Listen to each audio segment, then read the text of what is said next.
So, welcome back to Mechanical Gate Zone, my dear friends, and let us continue the discussion on the lecture series of the strength of materials, which is a very important subject for GATE and DSE examination.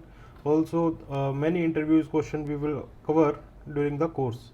Okay, so let us continue. This is the third lecture of the strength of material. So, last class में हम लोगों ने discuss किया था the types of the materials. Okay, we have discussed the concept of homogeneous isotropic material और कैसे पता करेंगे कि कोई मटेरियल होमोजीनियस है या आइसोट्रोपिक है, वो सारी बातें हम लोगों ने डिस्कशन की थी. ठीक है, अब हम यहाँ पे आज स्टार्ट करते हैं अपना नया टॉपिक और धीरे धीरे अब सब्जेक्ट की कॉम्प्लेक्सिटी बढ़ती जाएगी, तो इसीलिए आराम से समझेंगे सारी चीज़ें और पुराना रिवाइज होना चाहिए, तभी नई क्लास में समझ में आएगा. ठीक है, तो स्टार्ट करते हैं अपना आज का लेक्चर. और टॉपिक का जो नाम है आज वो है average normal stress. Average normal stress in an axially loaded bar. Axially loaded bar. अब जिसको लास्ट क्लास का रिवाइज नहीं होगा तो वो एक्सियल लोड में कंफ्यूज होगा कि एक्सियल लोड क्या होता है. माय डियर, ये सारी बातें हम लोगों ने लास्ट लेक्चर में डिस्कस कर ली थी कि लोड्स किस किस तरीके से बन सकते हैं किसी भी बॉडी के अंदर. तो एक एक्सियल लोड होता है और ये टेंसाइल भी हो सकता है और कंप्रेसिव भी हो सकता है. ये सारी बातें हम लोग पहले बता चुके हैं. तो स्टार्ट कर रहे हैं आज का लेक्चर और टॉपिक का नाम है average normal stress in an axially loaded bar. ठीक है, तो ध्यान से सुनेंगे और ध्यान से देखेंगे अपनी स्क्रीन के ऊपर. तो चलिए शुरू करते हैं. देखिए, इसमें जो हमको पढ़ना है वो ये पढ़ना है कि जब एक्सियली लोडेड बार के ऊपर एक सर्टेन अमाउंट ऑफ लोड लगेगा तो उस लोड के लगने से उस बार के क्रॉस सेक्शन को जब हम लोग देखेंगे तो उसके अंदर इंटरनल रेजिस्टिव फोर्स होंगे और वो बहुत सारे पॉइंट्स के ऊपर लग रहे होंगे. ठीक है, हर पॉइंट पे एक इंटरनल रेजिस्टिव फोर्स मिलेगा और वही internal resistive force acting at a point under the effect of the external load क्या कहलाता है? स्ट्रेस कहलाता है. अब इस स्ट्रेस का भी डिस्ट्रीब्यूशन होता है किसी क्रॉस सेक्शन के ऊपर. डिपेंड करता है इस बात पे कि उस स्पेसिमेन के ऊपर लोड कैसा लग रहा है. फॉर एग्जाम्पल, अगर मैं किसी बार को लेकर के एक प्योर बेंडिंग मोमेंट लगाऊं तो वहां पे जो स्ट्रेस डिस्ट्रीब्यूशन आएगा वो आएगा ट्रायंगुलर और आएगा एक्सियली लोडेड. और आप जानते हैं प्योर बेंडिंग के अंदर न्यूट्रल सरफेस पे कोई भी स्ट्रेस नहीं होती है और न्यूट्रल सरफेस से फार्दर जब आप ऊपर की तरफ एक्सट्रीम फाइबर तक जाएंगे तो वहां पे जाके स्ट्रेस मैक्सिमम हो जाती है. जिसको नहीं पता है कोई बात नहीं, अभी जब हम लोग बेंडिंग शुरू करेंगे तब हम वहां पे देखेंगे. तो स्ट्रेस का डिस्ट्रीब्यूशन बॉडी के अंदर इस बात पे डिपेंड करता है कि किस तरीके से होगा स्ट्रेस का डिस्ट्रीब्यूशन किसी बॉडी के अंदर. वो इस बात पे डिपेंड करता है कि उसके ऊपर जो लोड है वो किस तरीके का लग रहा है. ठीक है, तो कंसीडर करते हैं एक अपने बार को. ठीक है, एक बार में कंसीडर करता हूं. फॉर एग्जांपल, कंसीडर कीजिए कि ये मैंने एक बार कंसीडर किया लाइक दिस. ठीक है, और इस बार का एक क्रॉस सेक्शन भी होगा कुछ नीचे. मैंने यहाँ पे आपको क्रॉस सेक्शन इसका बना के दिखाता हूँ. पहले मैं यहाँ पे एक डैश्ड लाइन बनाऊंगा.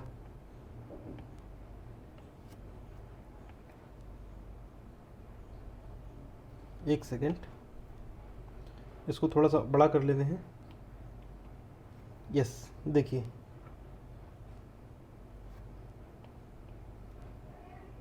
ये है. मैंने इसकी ऊपर एक ये बार के आगे एक डैश्ड लाइन बनाने की कोशिश की. अब मैं इसका यहाँ पे आपको क्रॉस सेक्शनल व्यू दिखाऊंगा इधर, है ना.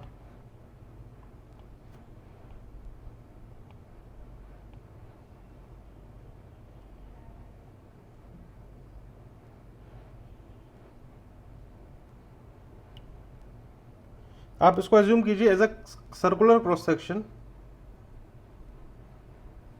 ठीक है, इसका जो क्रॉस सेक्शन में है मैंने आपको दिखाया है सर्कुलर.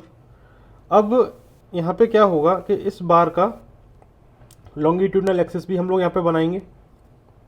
ठीक है। इस बार का लॉन्गिट्यूडनल एक्सिस बनाएंगे, और लॉन्गिट्यूडनल एक्सिस क्या होता है बताने की ज़रूरत नहीं है, लास्ट क्लास में डिस्कस कर दिया था।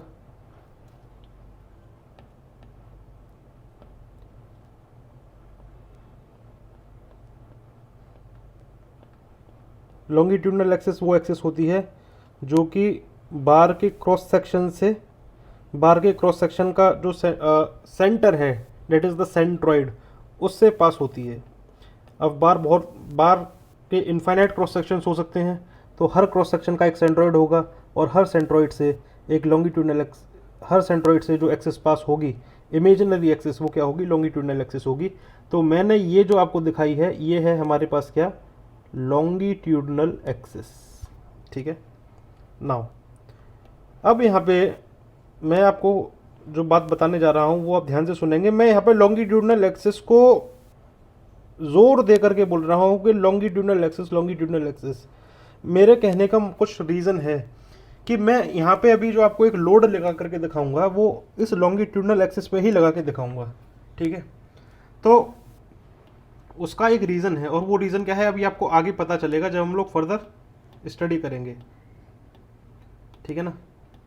देखिए, तो इस सेक्शन में हम लोग देखने जा रहे हैं कि एवरेज स्ट्रेस डिस्ट्रीब्यूशन किसी क्रॉस सेक्शनल एरिया पे जिसके के ऊपर एक्सियल लोड लग रहा होगा वो कैसे आएगा, वो यहाँ पे हम लोगों को देखना है। यहाँ पे ये जो बार मैंने आपको दिखाया है ये क्या है, प्रिज्मेटिक है। प्रिज्मेटिक यानी कि जो इस बार के क्रॉस सेक्शन है throughout the length same cross section है इस बार का, that's why we are saying this bar is prismatic. अगर क्रॉस सेक्शन वेरी कर रहा होता तो वो प्रिज्मेटिक नहीं होता। डिपेंड करता है कि अगर क्रॉस सेक्शन यूनिफॉर्मली वेरी कर रहा होता है लीनियरली तो वो कहते हैं टेपर्ड बार, है ना। यहाँ पे जो हम कंसेप्ट ले रहे हैं किसका ले रहे हैं, प्रिज्मेटिक बार का ले रहे हैं। यहाँ पे हम लोगों ने कंसीडर किया है प्रिज्मेटिक बार क्योंकि क्रॉस सेक्शन इसके थ्रू आउट द लेंथ क्या है, सेम है, चेंज नहीं हो रहा। अब जब एक लोड हम इसके ऊपर लगाएंगे तो let me apply a load.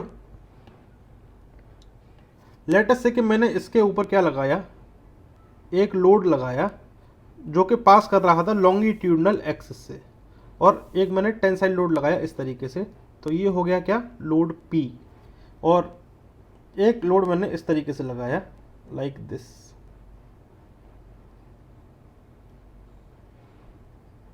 ये P एक्सियल लोड। दोनों तरफ से मैंने एक्सियल लोड लगा दिए। ऐसा ज़रूरी नहीं कि दोनों तरफ से एक्सियल लोड लगाना ही लगाना है।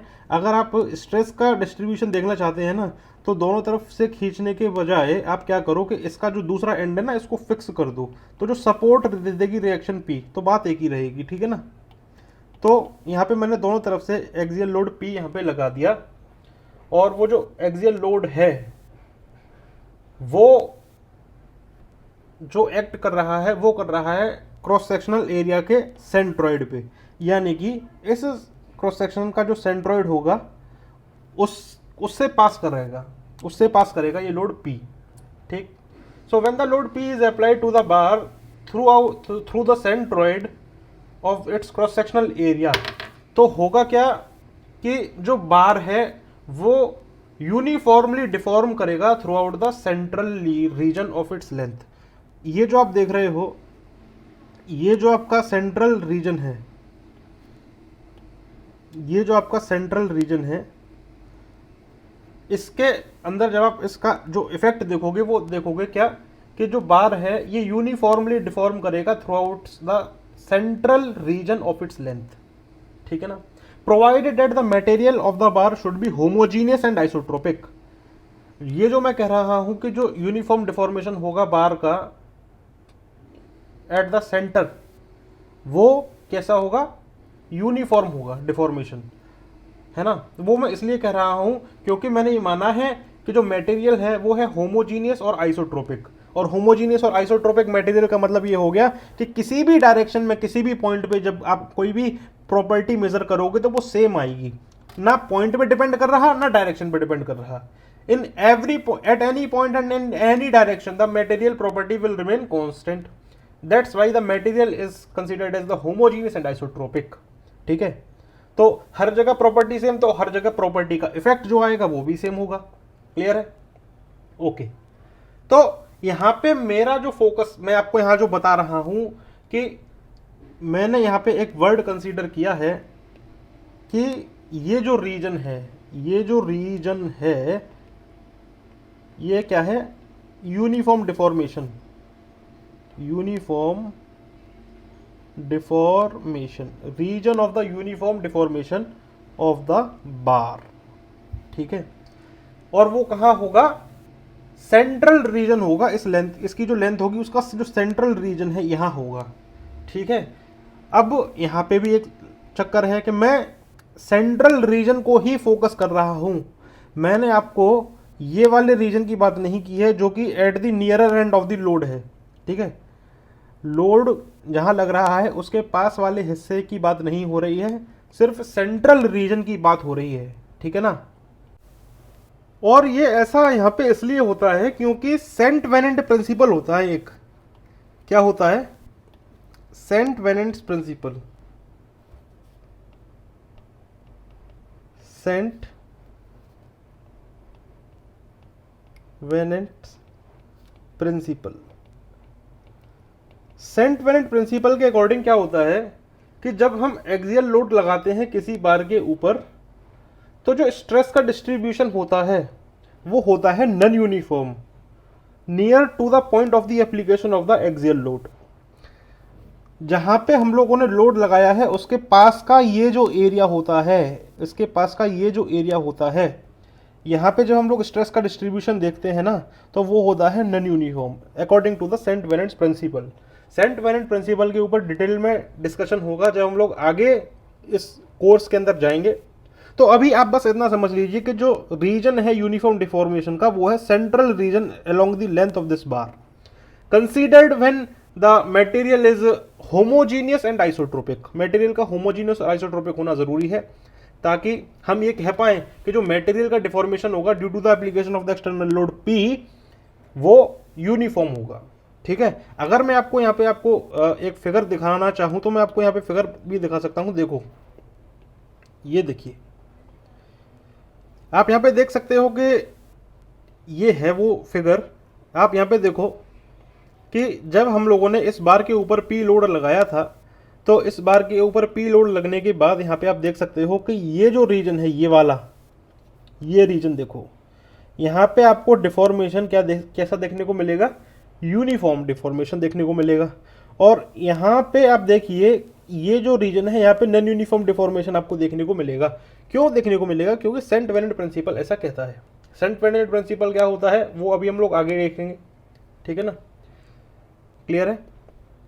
तो now if we pass a section through the bar and separate it into two parts, जैसे मैंने यहाँ पे क्या किया, एक ये जो सेक्शन है इसकी हेल्प से मैंने इस बार को टू पार्ट में तोड़ दिया, और फिर मैंने क्या किया, जो नीचे वाला पोर्शन था उसकी इक्विलिब्रियम हम लोग देखेंगे, ठीक है।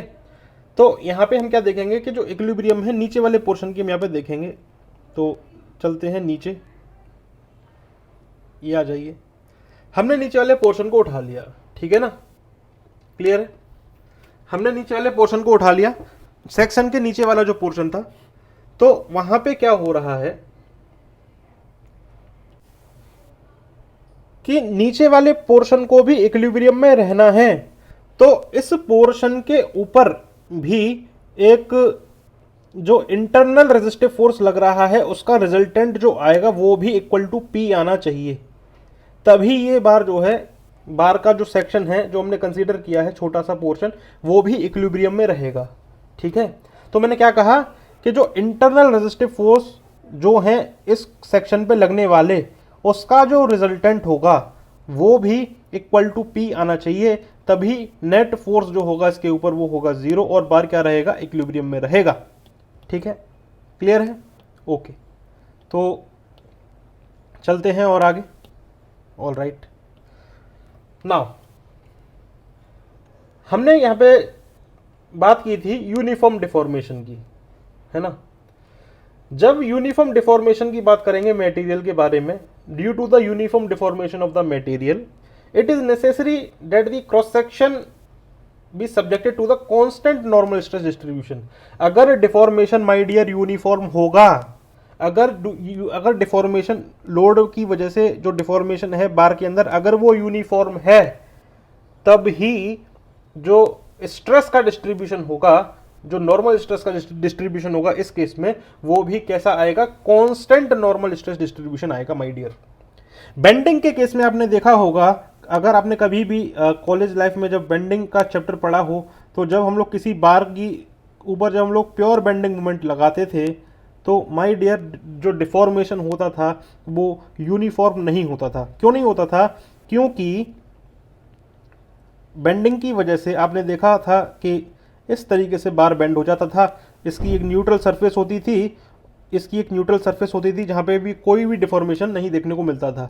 ऊपर वाली जो लेयर्स थी ये कॉन्ट्रैक्ट होती थी और नीचे वाली जो लेयर्स थी ये इलोंगेट होती थी। तो आप देख सकते हो जो डिफॉर्मेशन है वो यूनिफॉर्म नहीं है इन case of the bending. That's why जो नॉर्मल स्ट्रेस का डिस्ट्रीब्यूशन था यहाँ पे वो वेरिएबल था माय डियर। अगर डिफॉर्मेशन बार के अंदर यूनिफॉर्म है तभी जो क्रॉस सेक्शन के ऊपर नॉर्मल स्ट्रेस का डिस्ट्रीब्यूशन होगा in case of the axially loaded bar वो कैसा रहेगा, कांस्टेंट रहेगा।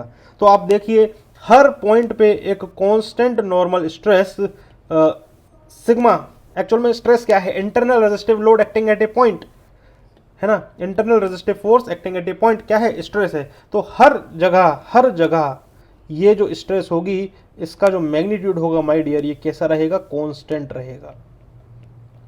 ठीक है जी, क्लियर है, समझ में आ गई बात? ऑल राइट, नाउ अब हम यहां पे क्या करते हैं, ध्यान से देखिएगा। यहां पे अब हम लोगों ने एक एलिमेंटल एरिया डेल्टा ए कंसीडर किया। देखो ये रहा डेल्टा ए एरिया जो हमने यहां पे कंसीडर किया है, एलिमेंटल एरिया डेल्टा ए। ठीक है, क्लियर है, ओके। तो इस डेल्टा ए एरिया पे क्या होगा, स्ट्रेस लग रही होगी, है ना। तो जो इंटरनल फोर्स होगा, स्ट्रेस का मैग्नीट्यूड तो माय डियर क्या है, कांस्टेंट है। स्ट्रेस का जो मैग्नीट्यूड है माय डियर कांस्टेंट मैग्नीट्यूड की स्ट्रेस है, डेल्टा ए एरिया के ऊपर लग रही है। तो इस डेल्टा ए एरिया के ऊपर जो टोटल इंटरनल फोर्स होगा वो कितना होगा, वो होगा dF is equal to stress into elemental area delta A. अब मुझे पूरे बार के क्रॉस सेक्शन पे पता करना है, कि टोटल इंटरनल रेजिस्टिव फोर्स कितना होगा। तो कुछ नहीं करना, इसका इंटीग्रेशन कर देना है, सिंपल। और जब आप इसका इंटीग्रेशन करेंगे ना तो जो इंटरनल रेजिस्टिव फोर्स आएगा दैट इज F, जो टोटल इंटरनल रेजिस्टिव फोर्स आएगा दैट इज द F, वो आएगा इज इक्वल टू सिग्मा तो कांस्टेंट है इनटू एरिया का पूरा का इंटीग्रेशन, छोटे छोटे एलिमेंटल एरिया को जब जोड़ते चले जाओगे तो वो फाइनली क्रॉस सेक्शन का एरिया दे देंगे, तो आ जाएगा सिग्मा। और जाहिर सी बात है कि जो बार को इक्विलिब्रियम में रहना है तो इंटरनल रेजिस्टिव फोर्स जो है टोटल, उसका रिजल्टेंट एक्सटर्नल अप्लाइड लोड के बराबर आना चाहिए। तो जो F की वैल्यू है ये P के बराबर हो जाएगी, तो P equal to sigma into A हो जाएगा। और यहां से आप देख सकते हो कि जो एवरेज नॉर्मल स्ट्रेस आप देखोगे किसी भी पॉइंट पे सिग्मा, वो P अपॉन ए आ जाएगी। ये क्या आ जाएगी, P अपॉन ए आ जाएगी। ठीक है, स्ट्रेस डिस्ट्रीब्यूशन में हमने देखा कि जो स्ट्रेस थी हर जगह पे कांस्टेंट स्ट्रेस लग रही थी, हर जगह पे कांस्टेंट स्ट्रेस लग रही थी। तो चाहे आप इसको सिंपली स्ट्रेस बोलो या एवरेज नॉर्मल स्ट्रेस बोलो।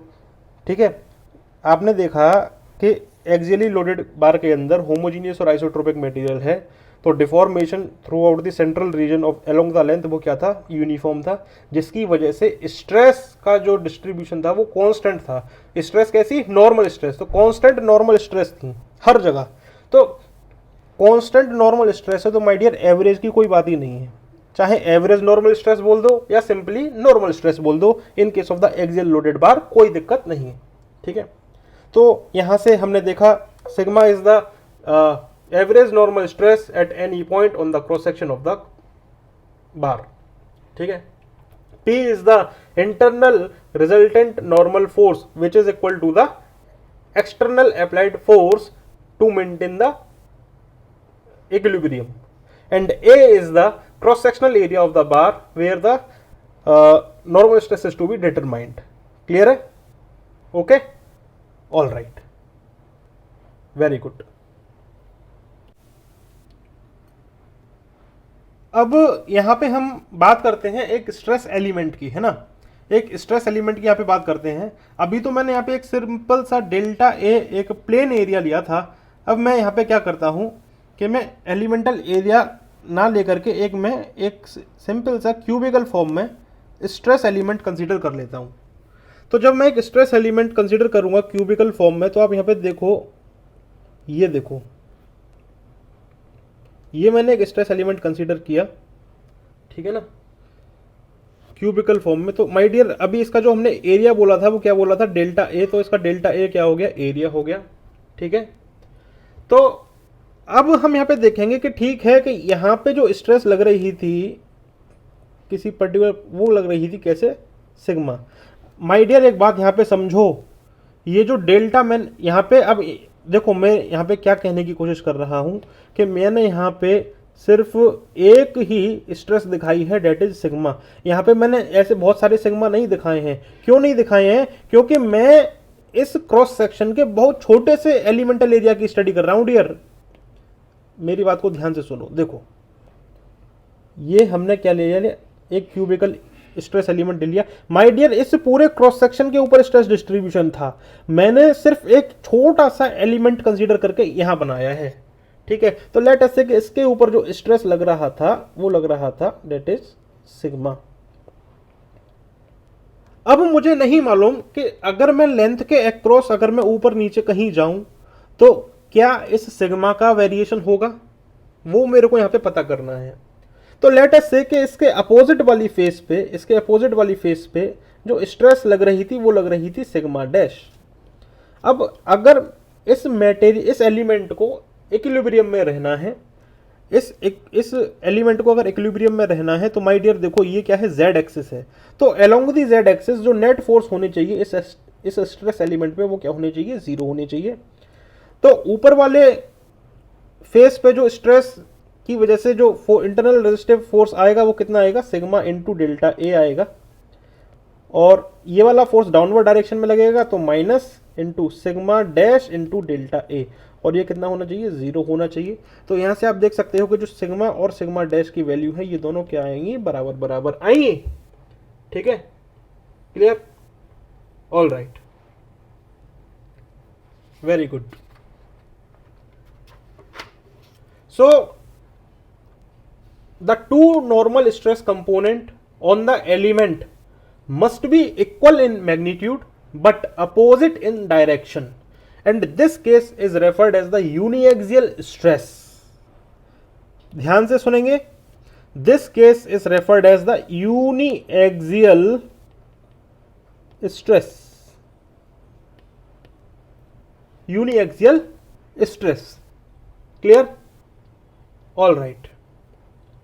नाउ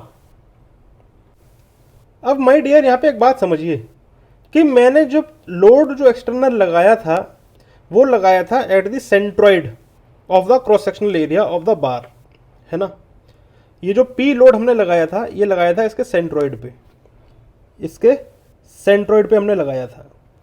तो इस लोड को लगाने के बाद हमने जब इसका क्रॉस सेक्शन कट किया, क्रॉस सेक्शन कट करने के बाद हमने इसका स्ट्रेस डिस्ट्रीब्यूशन देखा, और स्ट्रेस डिस्ट्रीब्यूशन देखने के बाद जब हमने इसका रिजल्टेंट देखा था, तो जो टोटल इंटरनल रेजिस्टिव फोर्स का जो रिजल्टेंट था which is also equal to the P, वो भी इसके सेंट्रॉइड से ही पास करेगा, वो भी इसके सेंट्रॉइड से ही पास करेगा, ठीक है। क्योंकि इक्विलिब्रियम कंडीशन मेंटेन करने के लिए सिर्फ नेट फोर्स का जीरो होना जरूरी नहीं है, नेट मोमेंट भी अगर जीरो होगा तभी वो बॉडी इक्विलिब्रियम में रहेगी। क्योंकि टू फोर्स सिस्टम के अंदर हमने पता किया था, अगर किसी बॉडी को टू फोर्स सिस्टम, किसी बॉडी पे लगने वाले जो फोर्स है वो टू हैं केवल, और एक ही प्लेन में लग रहे हैं, तो वो फोर्स का मैग्नीट्यूड जो होना चाहिए वो होना चाहिए इक्वल, डायरेक्शन क्या होनी चाहिए, अपोजिट, और दोनों का लाइन ऑफ एक्शन सेम होना चाहिए, यानी कि कोलिनियर फोर्स होने चाहिए। ये थी condition for a two force system in equilibrium, ठीक है ना। और वही चीज यहां पे भी फॉलो होनी है। तो आप यहां पे देख सकते हो कि जो एक्सटर्नल फोर्स था P, वो तो माय डियर पहले से ही सेंट्रॉइड पे लग रहा है। अब इसकी वजह से जो यहाँ पे किसी क्रॉस सेक्शन पे जो इंटरनल रेजिस्टिव फोर्स आया था जो कि इक्वल टू पी था, वो भी इसके सेंट्रोइड से ही पास करेगा। ठीक है, क्लियर। अब यहां पे बात आती है कि अगर हम एक्सटर्नल लोड P सेंट्रोइड पे ना लगा करके किसी पर्टिकुलर डिस्टेंस पे लगाते तो क्या होता। तो आप यहां पे समझिए क्या होता। देखिए, लेट अस से कि यहां पे मैं एक बार बनाता हूं। लेट अस से कि ये क्या है, एक बार है, ठीक है, और इसका मैं एक यहां पे लॉन्गिट्यूडनल एक्सिस भी यहां पे आपको दिखाऊंगा। ये क्या है, इसका लॉन्गिट्यूडनल एक्सिस है डियर। ये क्या है, लॉन्गिट्यूडनल एक्सिस। और लॉन्गिट्यूडनल एक्सिस इसके सेंट्रोइड से पास करती हुई जो इमेजिनरी लाइन होती है वही होती है लॉन्गिट्यूडनल एक्सिस। नाउ अब मैं यहाँ पे क्या करता हूँ, लेट अस से कि मैंने इस बार का ये वाला एंड क्या कर दिया, फिक्स कर दिया। ठीक है, तो मुझे दोनों तरफ लोड लगाने की ज़रूरत नहीं है, एक तरफ रिएक्शन आ जाएगी। ठीक, तो यहाँ पे देखो क्या हो रहा है कि मैंने इसके ऊपर जो फोर्स लगाया वो लॉन्गिट्यूडनल एक्सिस पे ना लगा करके किसी थोड़ी सी डिस्टेंस पे लगा दिया। लेट अस से कि आप इस बात को समझो कि मैंने जो मोमेंट जो फोर्स लगाया P वो थोड़ा सा A डिस्टेंस की दूरी पे लगाया। तो माय डियर, यहाँ पे ये जो केस है ये केस प्योर एक्सियल लोड नहीं है, ये एक्सियल लोड नहीं है। ठीक है, ये प्योर एक्सियल लोड नहीं है। यहाँ पे ये क्या है, इसेंट्रिक एक्सियल लोड है। और इसेंट्रिक एक्सियल लोड में मैंने आपको बताया था जब भी आप फोर्स को शिफ्ट करोगे लाइन ऑफ एक्शन पे तो माय डियर वहां पे एक मूवमेंट भी आएगी। और कैसी मूवमेंट आएगी, बेंडिंग मूवमेंट आएगी। देखो, जब आप इसको P लोड को उठा करके लॉन्गिट्यूडनल एक्सिस पे लाओगे ना तो माय डियर ये लोड यहाँ पे तो आ जाएगा P, लेकिन अपने साथ में ये मूवमेंट लेकर के आएगा और वो भी क्लॉकवाइज डायरेक्शन में जिसका मैग्नीट्यूड होगा PA। तो माय डियर P की वजह से तो इसके अंदर एलोंगेशन आएगा और PA जो मूवमेंट है इसकी वजह से इसके अंदर बेंडिंग आएगी। तो my dear pure axial load का ये केस है ही नहीं। ठीक है, तो ये कंसेप्ट चला जाता है बेंडिंग में। इसीलिए जब भी हम लोग एक्सियली लोडेड मेंबर्स की बात करेंगे तो जाहिर सी बात है आप ये मान करके चलो कि वहां पे जो लोड लग रहा है वो पास कर रहा है through the centroid of the bar. ठीक है, क्लियर है, ओके। चलिए, लेकिन अभी यहां पे बात खत्म नहीं होती है, अभी यहां पे बहुत कुछ बचा हुआ है। अभी तो मैंने आपको यहां पे सस्ते में निपटा दिया।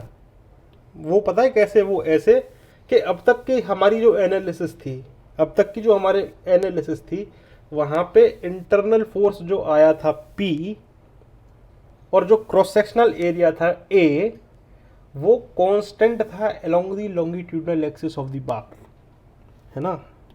ये लोड जो P है, ये जो लोड P है ये कांस्टेंट लोड है ना।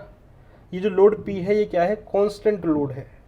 और क्रॉस सेक्शनल एरिया जो है बार का माय डियर वो भी लेंथ के साथ चेंज नहीं कर रहा, वो भी कांस्टेंट है। इसीलिए जो नॉर्मल स्ट्रेस थी that is sigma equal to P upon A ये भी कांस्टेंट थी throughout the length of the बार।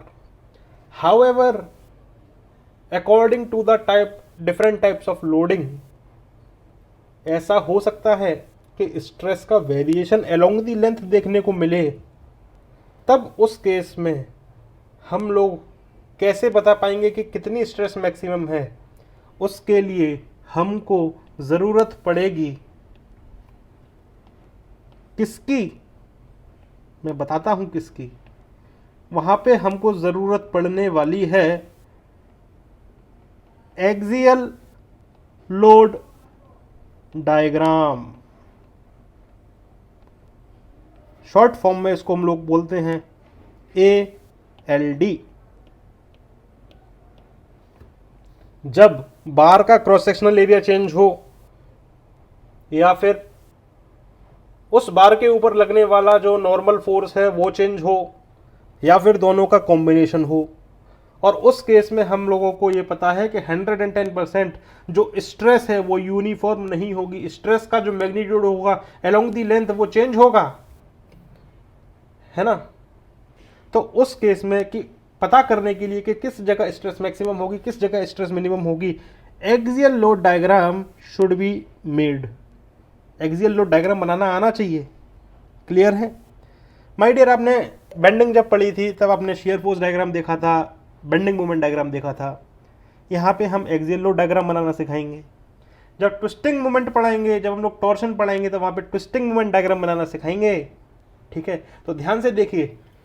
तो होता क्या है कि जो नॉर्मल स्ट्रेस है within the bar could be different from one section to the next if the load acting on the bar is varying with the length और the area of cross section of the bar is varying.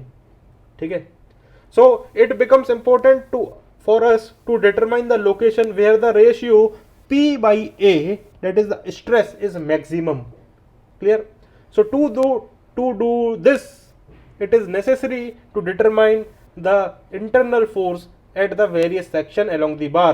And how we can do this? By drawing the axial load diagram. Axial load diagram. Clear? Okay. What is axial load diagram? Basically, axial load diagram is the variation of the load P with the length of the bar. ठीक है ना, समझ में आ गई बात? ये है कहानी इसकी सारी। All right, all right. एक साइन कन्वेंशन फॉलो किया जाएगा, है ना, एक साइन कन्वेंशन। अभी हम एक क्वेश्चन करेंगे, उसमें हमको सब समझ में आ जाएगा कि कैसे करते हैं, एक्सियल लोड डायग्राम कैसे बनाते हैं। क्लियर? Okay, very good. अब तक हम लोगों ने बात की एक्सियल लोड की और एक्सियल लोड से लगने वाले स्ट्रेसेस की, that is the normal stress. अब हम थोड़ा और आगे चलते हैं और डिस्कशन करते हैं शियर स्ट्रेस के बारे में। ठीक है ना, किसके बारे में डिस्कशन करेंगे अब लोग? हम लोग शियर स्ट्रेस के बारे में। तो let us start the shear stress. देखिए, so we are talking about the shear stress. okay, देखिए, कंसीडर कीजिए कि हमारे पास एक सरफेस है लाइक दिस, और इस सरफेस के ऊपर एक लेट अस से ब्लॉक रखा हुआ है। क्या रखा हुआ है? ब्लॉक रखा हुआ है लाइक दिस। ठीक है, और ये जो ब्लॉक है उसकी जो अपर सरफेस है, इसका लेटस से जो एरिया है वो क्या है? कैपिटल ए है। और इस एरिया के ऊपर एक टेंजेंशियल फोर्स लग रहा है like this, that is F. ठीक, और ये जो ब्लॉक इस सरफेस के ऊपर रखा था,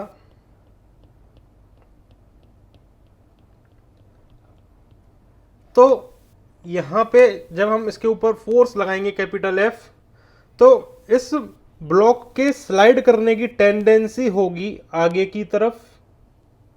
ठीक है, मतलब विद रेस्पेक्ट टू ग्राउंड ये जो ब्लॉक है टूवर्ड्स राइट मूव करने की कोशिश करेगा, और जो ब्लॉक और ग्राउंड है उसके बीच का जो फ्रिक्शन है वो इसके रिलेटिव मोशन को, ब्लॉक के रिलेटिव मोशन को विद रिस्पेक्ट टू ग्राउंड उसको अपोज करेगा। तो इसके अपोजिट डायरेक्शन में इस ब्लॉक के ऊपर क्या लगाएगा माय डियर? इसकी सरफेस के ऊपर फ्रिक्शन लगाएगा। तो let us say R is the friction force, और ये जो ब्लॉक है, ये जो ब्लॉक है ये मूव नहीं करेगा। मतलब हम बात कर रहे हैं किसके केस की? इक्विलिब्रियम के केस की, है ना। मतलब स्टैटिक कंडीशन में ये अगर रहना चाहता है, अगर हम बात कर रहे हैं स्टैटिक इक्विलिब्रियम की, तो इसके ऊपर जो फ्रिक्शन होगा, जाहिर सी बात है, और स्टैटिक फ्रिक्शन होगा, और स्टैटिक फ्रिक्शन की वैल्यू डिपेंड करती है कि आपने लोड कितना लगाया है। स्टैटिक फ्रिक्शन जो होता है उसकी वैल्यू होती है is equal to the magnitude of the applied force, और अप्लाइड फोर्स का मैग्नीट्यूड जब इस एफ एस की मैक्सिमम वैल्यू को क्रॉस कर देता है तब वहाँ पे काइनेटिक फ्रिक्शन पिक्चर में आता है, जिसका कांस्टेंट मैग्नीट्यूड रहता है। ये फिजिक्स में हम लोग ने पढ़ा था बचपन में। तो अभी हम मान करके चल रहे हैं कि जो इसके ऊपर लगने वाला जो फ्रिक्शन है वो है स्टैटिक। तो जितना मैग्नीट्यूड का फोर्स होगा उतना ही मैग्नीट्यूड का क्या होगा माय डियर, फ्रिक्शन होगा। तो लेट अस से जो फ्रिक्शन फोर्स है वो पीछे की तरफ है, that is equal to F S. तो इस केस के अंदर क्या हो रहा है माय डियर, इस ब्लॉक की जो सरफेस है इसके ऊपर क्या लग रहा है, शियर फोर्स लग रहा है। हमने बताया था एक ऐसा फोर्स जो कि प्लेन के पैरेलल लगी कहलाता है शियर फोर्स, और उस फोर्स की वजह से लगने वाली जो स्ट्रेसेस होती हैं वो क्या होती हैं, शियर स्ट्रेसेस होती हैं। क्लियर, समझ में आई बात कि नहीं आई? ओके, नाउ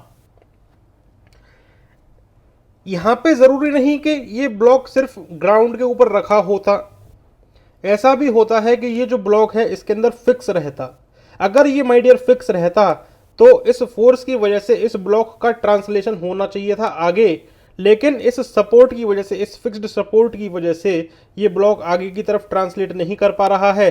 तो जिस डायरेक्शन में ट्रांसलेशन होना चाहिए था उस डायरेक्शन में अगर ट्रांसलेट ना कर पाए तो उसके अपोजिट डायरेक्शन में माय डियर एक रिएक्शन फोर्स आता, और वो रिएक्शन फोर्स कुछ नहीं यही होता, equal to applied force F. ठीक है, तो ऐसा भी हो सकता है। तो माय डियर यहां पे जो स्ट्रेस आती, इस फेस के ऊपर जो स्ट्रेस आती वो आती शियर स्ट्रेस, और शियर स्ट्रेस को रिप्रेजेंट करते हैं हम लोग सिंबल टाउ से, टाउ। और ये जो शियर स्ट्रेस यहां पे आई, ये कितनी आई, ये आती है equal to applied force, equilibrium maintain करना है, डिवाइड बाय द जिस एरिया के ऊपर फोर्स लग रहा है वो एरिया। ठीक है, F by A. Clear, all right, समझ में आया? ये है शियर स्ट्रेस। लेकिन माय डियर यहां पे अभी बात खत्म नहीं हुई, और वो ये कि शियर स्ट्रेस तो हमको ठीक है पता चल गया कि शियर स्ट्रेस यहाँ पे लग गई। अब मैं यहाँ पे क्या करता हूँ माय डियर, एक एलिमेंट कंसीडर करता हूँ। एक एलिमेंट कंसीडर करते हैं। लेट अस से कि मैंने यहाँ से एक एलिमेंट उठा लिया, एक एलिमेंट उठा लिया यहाँ से, और इस एलिमेंट को उठा करके मैं यहाँ पे बना रहा हूँ, और ये रहा वो एलिमेंट। ठीक है, और लेट अस से कि ये जो एलिमेंट हमने कंसीडर किया है, यहाँ पे मैं कोऑर्डिनेट सिस्टम मार्क कर देता हूँ, that is the X axis, let us say this is the Z axis, and let us say this is the Y axis. ठीक, तो यहाँ पे आप देखेंगे कि ये हमने उठा लिया, और ये जो हमने प्लेन कंसीडर किया है ये किया है वाई एक्स प्लेन में, है ना। ये कौन सा प्लेन कंसीडर किया है, ये जो प्लेन है ये क्या है, वाई एक्स प्लेन है, Y X. Clear, Y X plane. ठीक है ना। अब मैं इसको और सिंपल करने के लिए ना क्यूबॉइडल बना देता हूं, like this.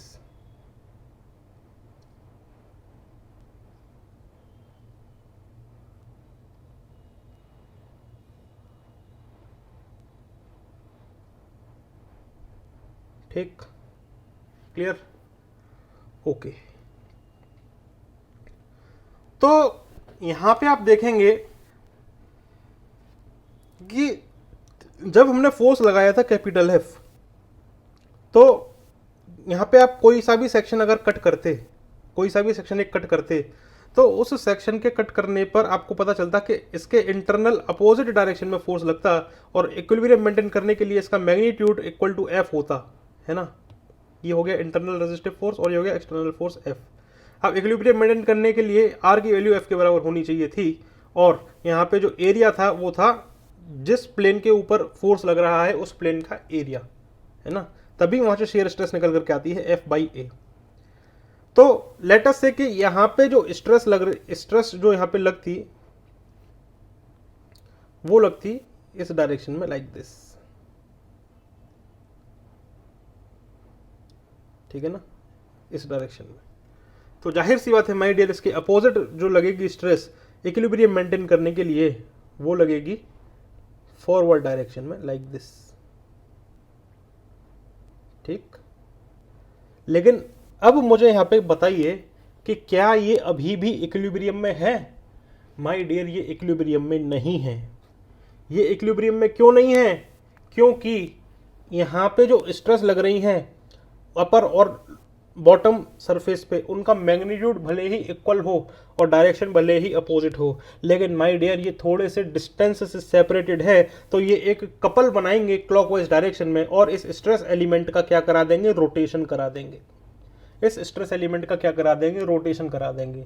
So to maintain the static equilibrium condition, to maintain the static equilibrium condition, what is necessary? We need a couple in counterclockwise direction so that this element cannot rotate, ठीक है ना। तो कहने का मतलब यह है कि जो कंप्लीमेंट्री शेयर स्ट्रेस का कंसेप्ट यहाँ पे यूज होगा, तो स्टैटिक इक्विलिब्रियम कंडीशन को मेंटेन करने के लिए हमको कंप्लीमेंट्री शेयर स्ट्रेस की जरूरत पड़ती है, और वो जो कंप्लीमेंट्री शेयर स्ट्रेस जनरेट होती है वो होती है in the direction opposite to the shear force applied. तो यहां पे आप समझ गए होंगे, जहां तक मैं कहना चाह रहा हूं जो बात, वो आप यहाँ पे कुछ बच्चों को अब समझ आने लगी होगी, और वो ये कि लेट अस से कि मैं इसका 3D रिप्रेजेंटेशन बनाता हूं लाइक दिस, है ना। तो माय डियर, इन दो सरफेसेस के ऊपर शेयर स्ट्रेस का डिस्ट्रीब्यूशन आपको दिख चुका है, तो इसके जो बची हुई दो सरफेसेस है वहां पे भी शेयर स्ट्रेस आएगी, और वहां पे जो शेयर स्ट्रेस आएगी माय डियर, वो आएगी इस तरीके से कि इसका जो डायरेक्शन होगा इन दो सरफेसेस के ऊपर वो होगा लाइक दिस, ठीक है। समझ में आई बात? तो रेड वाली जो शेयर स्ट्रेस है वो तो कपल बना रही है किस डायरेक्शन में? क्लॉकवाइज डायरेक्शन में। और जो ग्रीन वाली जो स्ट्रेसेस हैं, that is the complementary shear stress, वो कपल बना रही हैं एंटी क्लॉकवाइज डायरेक्शन में। तो नेट मूवमेंट क्या हो रहा है माय डियर? ये हो रहा है जीरो, ये हो रहा है जीरो। क्लियर? समझ में आ गई बात? बोलिए जी। ऑल राइट माय डियर, आप एक बात समझ सकते हैं कि मैंने जो यहां पे आपको बताया कि लेट अस से कि ये जो स्ट्रेस लग रही थी, ये लग रही थी वाई प्लेन में। ये जो यहाँ पे आप देख सकते हो ना कि मैं यहाँ पे इसको फर्दर आगे बढ़ा करके यहाँ पे एक्स एक्सिस मेंशन कर दिया, यहाँ पे मैंने जेड एक्सिस मेंशन कर दिया, और यहाँ पे लेट अस से मैंने वाई एक्सिस मेंशन कर दिया। तो आप इस बात को समझो कि मैं यहाँ पे और ज़्यादा आसान बनाने के लिए मैं इसकी नेमिंग भी कर देता हूँ। चलो, तो ये हो गया A B C D E F G H।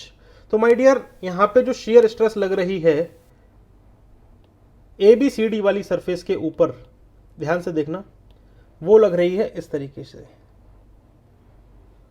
और EFGH वाले प्लेन पे जो शेयर स्ट्रेस लग रही है सरफेस के ऊपर लग रही है टुवर्ड्स दी लेफ्ट, ठीक है। तो मैंने आपको बताया था स्ट्रेस रिप्रेजेंटेशन का जो तरीका होता है उसमें हम लोग क्या रिप्रेजेंट करते हैं। जैसे शेयर स्ट्रेस रिप्रेजेंट करनी है तो हमने क्या किया? शेयर स्ट्रेस का सिंबल बनाया टाउ। सबसे पहले जो सबस्क्रिप्ट का पहला पार्ट है वो बताता है कि किस प्लेन में वो लग रहा है।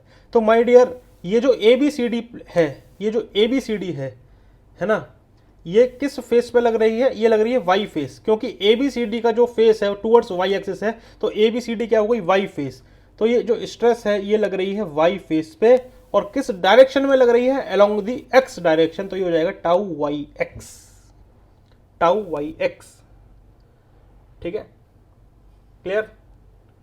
ओके माय डियर, थोड़ी देर के लिए मान लो कि EFGH पे जो स्ट्रेस लग रही है उसका जो मैग्नीट्यूड है माय डियर वो क्या है? टाउ डैश है। किस फेस पे लग रही है माय डियर? इसके नीचे भी तो क्या होगी? वाई फेस ही होगी ना। तो ये हो गया वाई फेस, और किस डायरेक्शन में लग रही है? एक्स डायरेक्शन में लग रही है, तो टाउ वाई एक्स, इस तरीके से हो गया। इसी तरीके से माय डियर जो कंप्लीमेंट्री स्ट्रेस है, ये देखो प्लेन CBGF, देखो ये जो प्लेन है ये वाला, इसकी बात कर रहे हैं, इसके ऊपर जो स्ट्रेस लग रही है वो लग रही है टाउ। ये जो स्ट्रेस लग रही है वो क्या लग रही है? टाउ, ठीक है। नाउ अब ये जो इसके ऊपर स्ट्रेस लग रही है टाउ, और यहां पर किस फेस पे लग रही है ये, एक्स फेस में। CBGF का मुंह किस तरफ है माय डियर, एक्स डायरेक्शन की तरफ है, तो ये हो गया एक्स फेस। बट ये किस डायरेक्शन के अलोंग लग रही है, अलोंग दी वाई डायरेक्शन, तो ये हो जाएगा tau X Y, tau X Y. ठीक है ना, क्लियर, समझ में आ गई बात, बोलिए जी। इसी तरीके से माय डियर ADHE ये वाला प्लेन देखो, इस वाले प्लेन पे जो शेयर स्ट्रेस लगेगी उसका मैग्नीट्यूड हो गया लेट अस से टाउ डैश, टाउ डैश। और किस डायरेक्शन में किस फेस पे लग रही है, ये लग रही है एक्स फेस में। माय डियर इधर भी तो एक्स एक्सिस होगी ना, तो इसका फेस किस तरफ होगा, एक्स एक्सिस की तरफ होगा, टाउ डैश एक्स। किस डायरेक्शन में लग रही है, वाई डायरेक्शन में लग रही है, तो ये हो गया tau dash X Y, tau dash X Y. अब यहाँ पे समझ लो कि अगर हम बात करते हैं इक्विलिब्रियम कंडीशन की, तो आप यहाँ पे समझ सकते हैं कि net force in any direction should be zero होना चाहिए। तो अगर मैं एफ एक्स की बात कर दूं, net force along the X direction should be zero, net force along the X direction should be zero. तो माय डियर इस जो ये जो हमने स्ट्रेस एलिमेंट कंसीडर किया है, लेट अस से ये इसका जो लेंथ हो गया ये हो गया dx, और विड्थ हो गया लेट अस से इसका ये हो गया dz, और जो हाइट हो गया इसका ये हो गया कितना dy, है ना। तो अगर मैं x डायरेक्शन में लगने वाले फोर्सेस की बात करता हूं, तो माय डियर एक ये है टाउ वाई एक्स की वजह से, और एक है टाउ डैश वाई एक्स की वजह से, है ना। तो आप यहां पे समझ सकते हो कि tau Y X into area जब हम करेंगे तो वो हो जाएगा कितना, ABCD का area, that is the dx into dz, dx into dz। और माय डियर एक फोर्स हमको देखने को मिलेगा टाउ डैश वाई एक्स की वजह से, तो ये अपोजिट डायरेक्शन में, इसलिए हमने माइनस का साइन लगा दिया, और ये हो गया लाइक दिस। और जो एरिया है वो क्या है, dx dz, और ये होना चाहिए should be equal to zero. तो माय डियर यहाँ से dx dz कैंसिल हो जाएंगे, और यहाँ से आप देखेंगे कि जो टाउ वाई एक्स है, जो टाउ वाई एक्स है वो equal to tau dash Y X है। क्या है ये, आपने यहाँ पे देखा। इसी तरीके से मैंने जो कंक्लूजन निकल करके आता है वो ये निकल करके आता है, जब हम लोग इक्विलिब्रियम नेट की कंडीशन लगाएंगे, that is the net force along the X direction should be zero, तो वहां से एक चीज निकल करके आई कि टाउ वाई एक्स की जो वैल्यू है वो आएगी बराबर equal to tau dash Y X. इसी तरीके से माय डियर अगर हम बात करते हैं net force along the Y direction should be zero, तो वहां से आप देखना कि जो टाउ डैश एक्स वाई की वैल्यू है वो आएगी बराबर किसके, वो आएगी बराबर किसके, टाउ एक्स वाई की। ठीक है, लेकिन अभी इक्विलिब्रियम की बात खत्म नहीं हुई है। क्यों खत्म नहीं हुई है, क्योंकि माय डियर इक्विलिब्रियम में रहना है तो नेट मूवमेंट भी जीरो होना ही होना है, नेट मूवमेंट भी जीरो होना ही होना है। क्लियर, समझ में आ गया। अब मूवमेंट क्या होता है, मूवमेंट होता है my dear force into distance, basic definition movement की ये है, और इसका जो नेट रिजल्टेंट है वो क्या होना चाहिए, इक्वल टू जीरो होना चाहिए। ठीक है ना, क्लियर, समझ में आ गई बात, बोलिए जी। ओके, तो अब हम यहां पे क्या करते हैं कि लेट अस से कि मैं एक एक्सिस कंसीडर कर लेता हूं। ठीक है, लेट अस से कि मैंने यहां पे एक एक्सिस कंसीडर कर ली, और वो जो एक्सिस मैंने यहां पे कंसीडर की है, लेट अस से एक्स एक्सिस कंसीडर कर ली।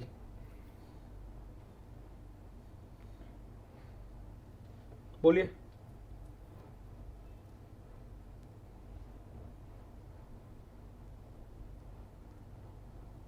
ये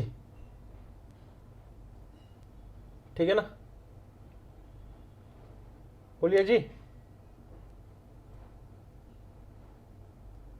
या फिर और आसान करने के लिए हम क्या कर सकते हैं, एक्स एक्सिस को कंसीडर मत करो, एक्स एक्सिस को कंसीडर मत करो। तो आप यहां पे देख सकते हैं, जब आप इसको सामने से देखेंगे ना, तो आपको कुछ इस तरीके का स्ट्रेस एलिमेंट देखने को मिलेगा, लाइक दिस। इस तरीके का स्ट्रेस एलिमेंट आपको देखने को मिलेगा, जहां पर आपको शियर स्ट्रेस अगर आपको दिखानी है तो इस तरीके से आप दिखाएंगे, डेट इज ये हो गया टाउ वाई एक्स, ये हो गया टाउ डैश वाई एक्स, और ये हो गया टाउ एक्स वाई, और ये हो गया हमारे पास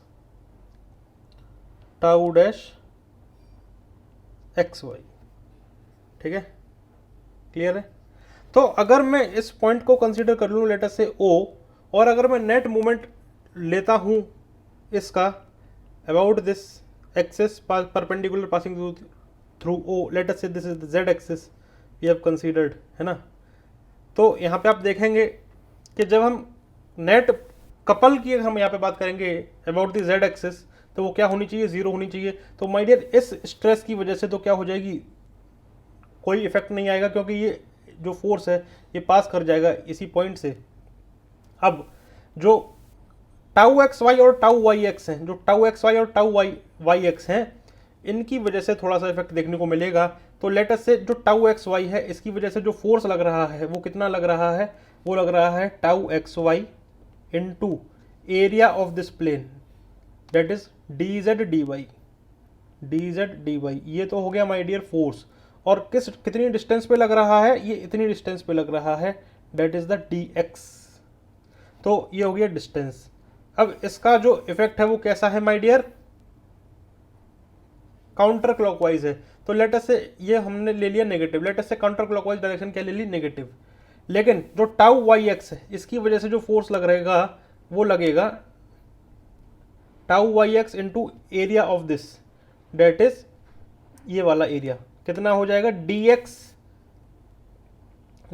into D Z, D X into D Z. ये तो हो गया फोर्स, और इसकी वजह से जो स्ट्रेस एलिमेंट है ये कितनी दूरी पे है, ये है डी वाई दूरी पे फ्रॉम दिस पॉइंट। तो ये हो जाएगा कितना, डी वाई, और ये होना चाहिए net moment should be equal to zero. तो यहाँ से आपने देखा कि ये जो चीज़ निकल कर के आई कि टाउ एक्स वाई की value should be equal to tau Y X. ठीक है, तो यहाँ से जो तीसरा कंक्लूजन निकल करके आता है वो ये निकल करके आता है कि टाउ एक्स वाई की value should be equal to tau Y X. Clear है, टाउ एक्स वाई की value should be equal to tau Y X. Clear, clear है, समझ में आ गई बात। ओके, तो मैंने यहाँ पे माय डियर साइन पहले से ही कंसीडर करके चले थे, इसलिए मेरा tau X Y equal to tau Y X आ गया। अगर मैं साइन मान करके ना कंसीडर करता, मैं सीधा सीधा net movement about that axis should be equal to zero लिख देता, तो यहाँ पे हमको tau X Y should be equal to minus tau X Y X निकल करके आता, जो कि ये बता रहा है कि मैग्नीट्यूड सेम होंगे लेकिन टाउ एक्स वाई और टाउ वाई एक्स का जो डायरेक्शन है वो अपोजिट होगा। ठीक है, तो हमने पहले से ही अपोजिट मान करके सॉल्व किया है, तो हमारा जो आंसर है उसमें कोई भी चेंज नहीं है, हमको कोई भी साइन देखने को नहीं मिला है। ठीक है, तो यहाँ से आप लोगों को क्या बात पता चली, यहाँ से आप लोगों को ये बात पता चली कि टाउ वाई एक्स और टाउ वाई डैश एक्स, ये इनकी वैल्यू क्या होगी, सेम होगी। टाउ डैश एक्स वाई और टाउ एक्स वाई की वैल्यू क्या होगी, सेम होगी। साथ में टाउ एक्स वाई और टाउ वाई एक्स की वैल्यू भी क्या होगी, सेम होगी। तो कुछ नहीं कह रहा हूँ मैं सिर्फ इतना कह रहा हूँ कि tau X Y is equal to tau Y X is equal to tau dash X Y is equal to tau X Y is equal to tau dash Y x.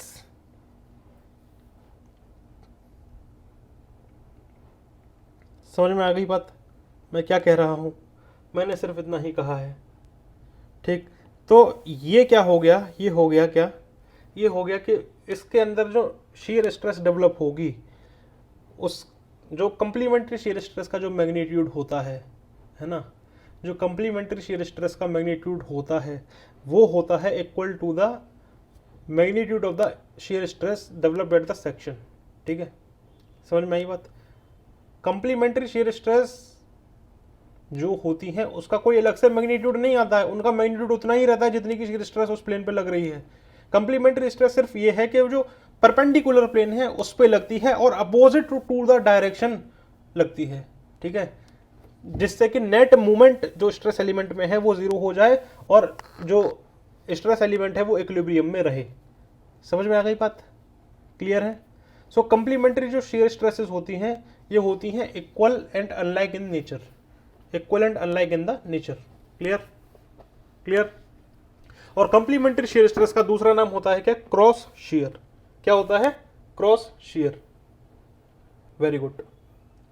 So we have discussed the case of the pure shear in which we have found that all the four shear stresses जो कि हमने यहाँ पे देखी उनका magnitude equal है, ठीक है, और ये सारी बातें हम लोगों ने यहाँ पे देख ली, ठीक है। ऑल राइट, तो ये जो एग्जाम्पल था ये किसका था, प्योर शेयर का एग्जाम्पल था। ये किसका एग्जाम्पल था माय डियर, प्योर शेयर का केस था। यहाँ पे शेयर के अलावा आपको कोई भी चीज देखने को नहीं मिल रही इस स्ट्रेस एलिमेंट पे, ठीक है। ये जो हमने क्यूबॉइडल स्ट्रेस एलिमेंट कंसीडर किया है इसमें आपको शेयर फोर्स के अलावा और कोई भी फोर्स देखने को नहीं मिल रहा है।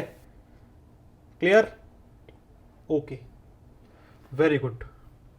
नाउ माय डियर, जब हम लोगों ने शेयर स्ट्रेस का डिस्कशन कर ही लिया है तो क्यों ना मैं यहाँ पे आपको एक फाइनल डिस्क्रिप्शन दे देता हूं स्टेट ऑफ स्ट्रेस का। मतलब स्टेट ऑफ स्ट्रेस क्या होती है।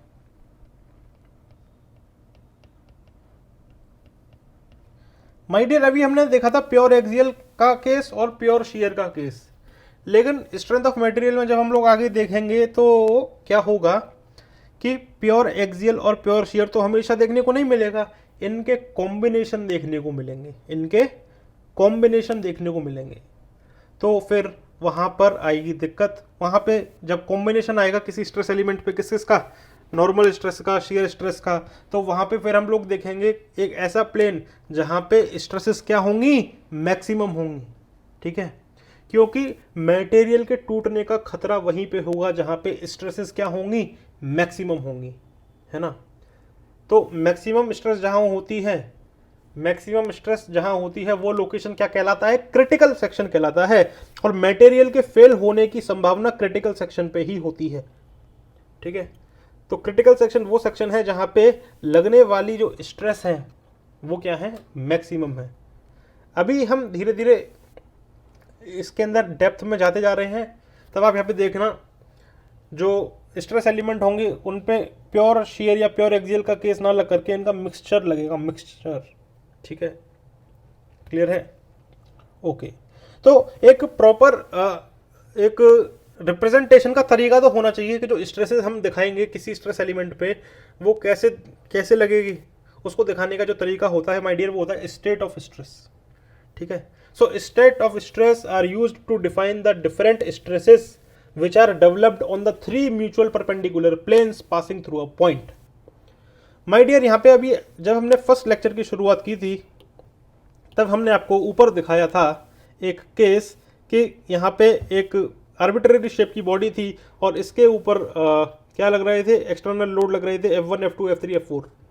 इसके बाद फिर हमने यहाँ पे आपको एक एलिमेंट भी कंसीडर किया था, लेकिन वो जो एलिमेंट था माय डियर वो एक प्लेन था, प्लेन, है ना, जिसका एरिया क्या लिया था हमने माय डियर, डेल्टा ए लिया था। ये देखो ये वाला, क्लियर है। और इस डेल्टा ए जब हमने एरिया कंसीडर किया था उसके बाद हमने स्ट्रेस रिप्रेजेंटेशन करके दिखाया था। वहां पे दो स्ट्रेस देखने को मिली थी शेयर स्ट्रेस की, है ना, दो तरीके की शेयर स्ट्रेस देखने को मिली थी।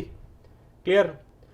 तो माय डियर यहाँ पे अब हम लोग प्लेन एलिमेंट कंसीडर ना करके एक क्यूबॉइडल एलिमेंट कंसीडर करेंगे, है ना, एक क्यूबॉइडल एलिमेंट कंसीडर करेंगे। तो सबसे पहली बात क्या है कि जो स्टेट ऑफ स्ट्रेस है उसको हम लोग ग्राफिकली भी रिप्रेजेंट कर सकते हैं और उसको हम लोग मैट्रिक्स फॉर्म में भी रिप्रेजेंट कर सकते हैं, ठीक है। क्लियर है, ओके। तो अभी हमने देखा कि किसी भी शेप की बॉडी है उसके ऊपर डिफरेंट टाइप्स ऑफ लोड लग रहे हैं। अब किसी भी पर्टिकुलर सेक्शन पे आपने सेक्शन कट किया और वहां पे देखा था इंटरनल लोडिंग वहां पे लग रही थी। अब इंटरनल लोडिंग में आपने क्या किया, एक एलिमेंट कंसीडर किया था और अभी तक हमने जो कंसीडर कर रहे थे वो कर रहे थे क्या, प्लेन एलिमेंट, है ना, जो कि 2D फॉर्म में था। अब यहाँ पे हम क्या करेंगे, किसी पॉइंट पे हम लोग क्या करेंगे, एक वॉल्यूम कंसीडर करेंगे, एलिमेंटल वॉल्यूम, और मोस्टली वो क्या होगा, क्यूबिकल शेप का होगा। ठीक है, क्लियर है। तो ये है कहानी। नाउ देखिए मैं क्या कंसीडर कर रहा हूं, आप वही डायग्राम आप ध्यान से देखो, यही डायग्राम आप ध्यान से देखो। मैंने यहाँ पे क्या किया, इस एलिमेंट के बदले, इस प्लेन एलिमेंट के बदले मैंने एक वॉल्यूम कंसीडर किया एलिमेंट का, जो कि इसी पॉइंट से पास कर रहा था। ठीक है, अब लोडिंग का ध्यान मत देना, मैं आपको एक जनरलाइज्ड केस बता रहा हूँ। ठीक है, देखो किसी बॉडी के ऊपर लोड लग रहा था, वहाँ पे किसी पर्टिकुलर पॉइंट पे हमने क्या किया, एक वॉल्यूम कंसीडर किया, elemental volume like this, cubical shape का।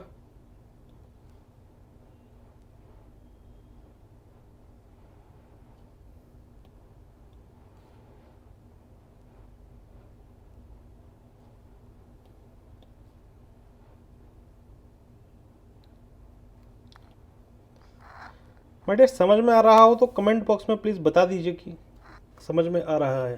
मेरे को पता ही नहीं चलता कि कौन कौन लेक्चर देख रहा है, कौन कौन लेक्चर नहीं देख रहा है। ठीक है ना।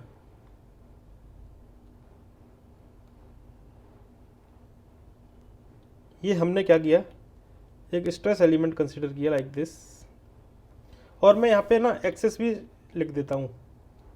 ठीक है, एक्सेस भी यहाँ पे हम शामिल कर देते हैं। जैसे ये हो गई हमारी, थोड़ा और अच्छे से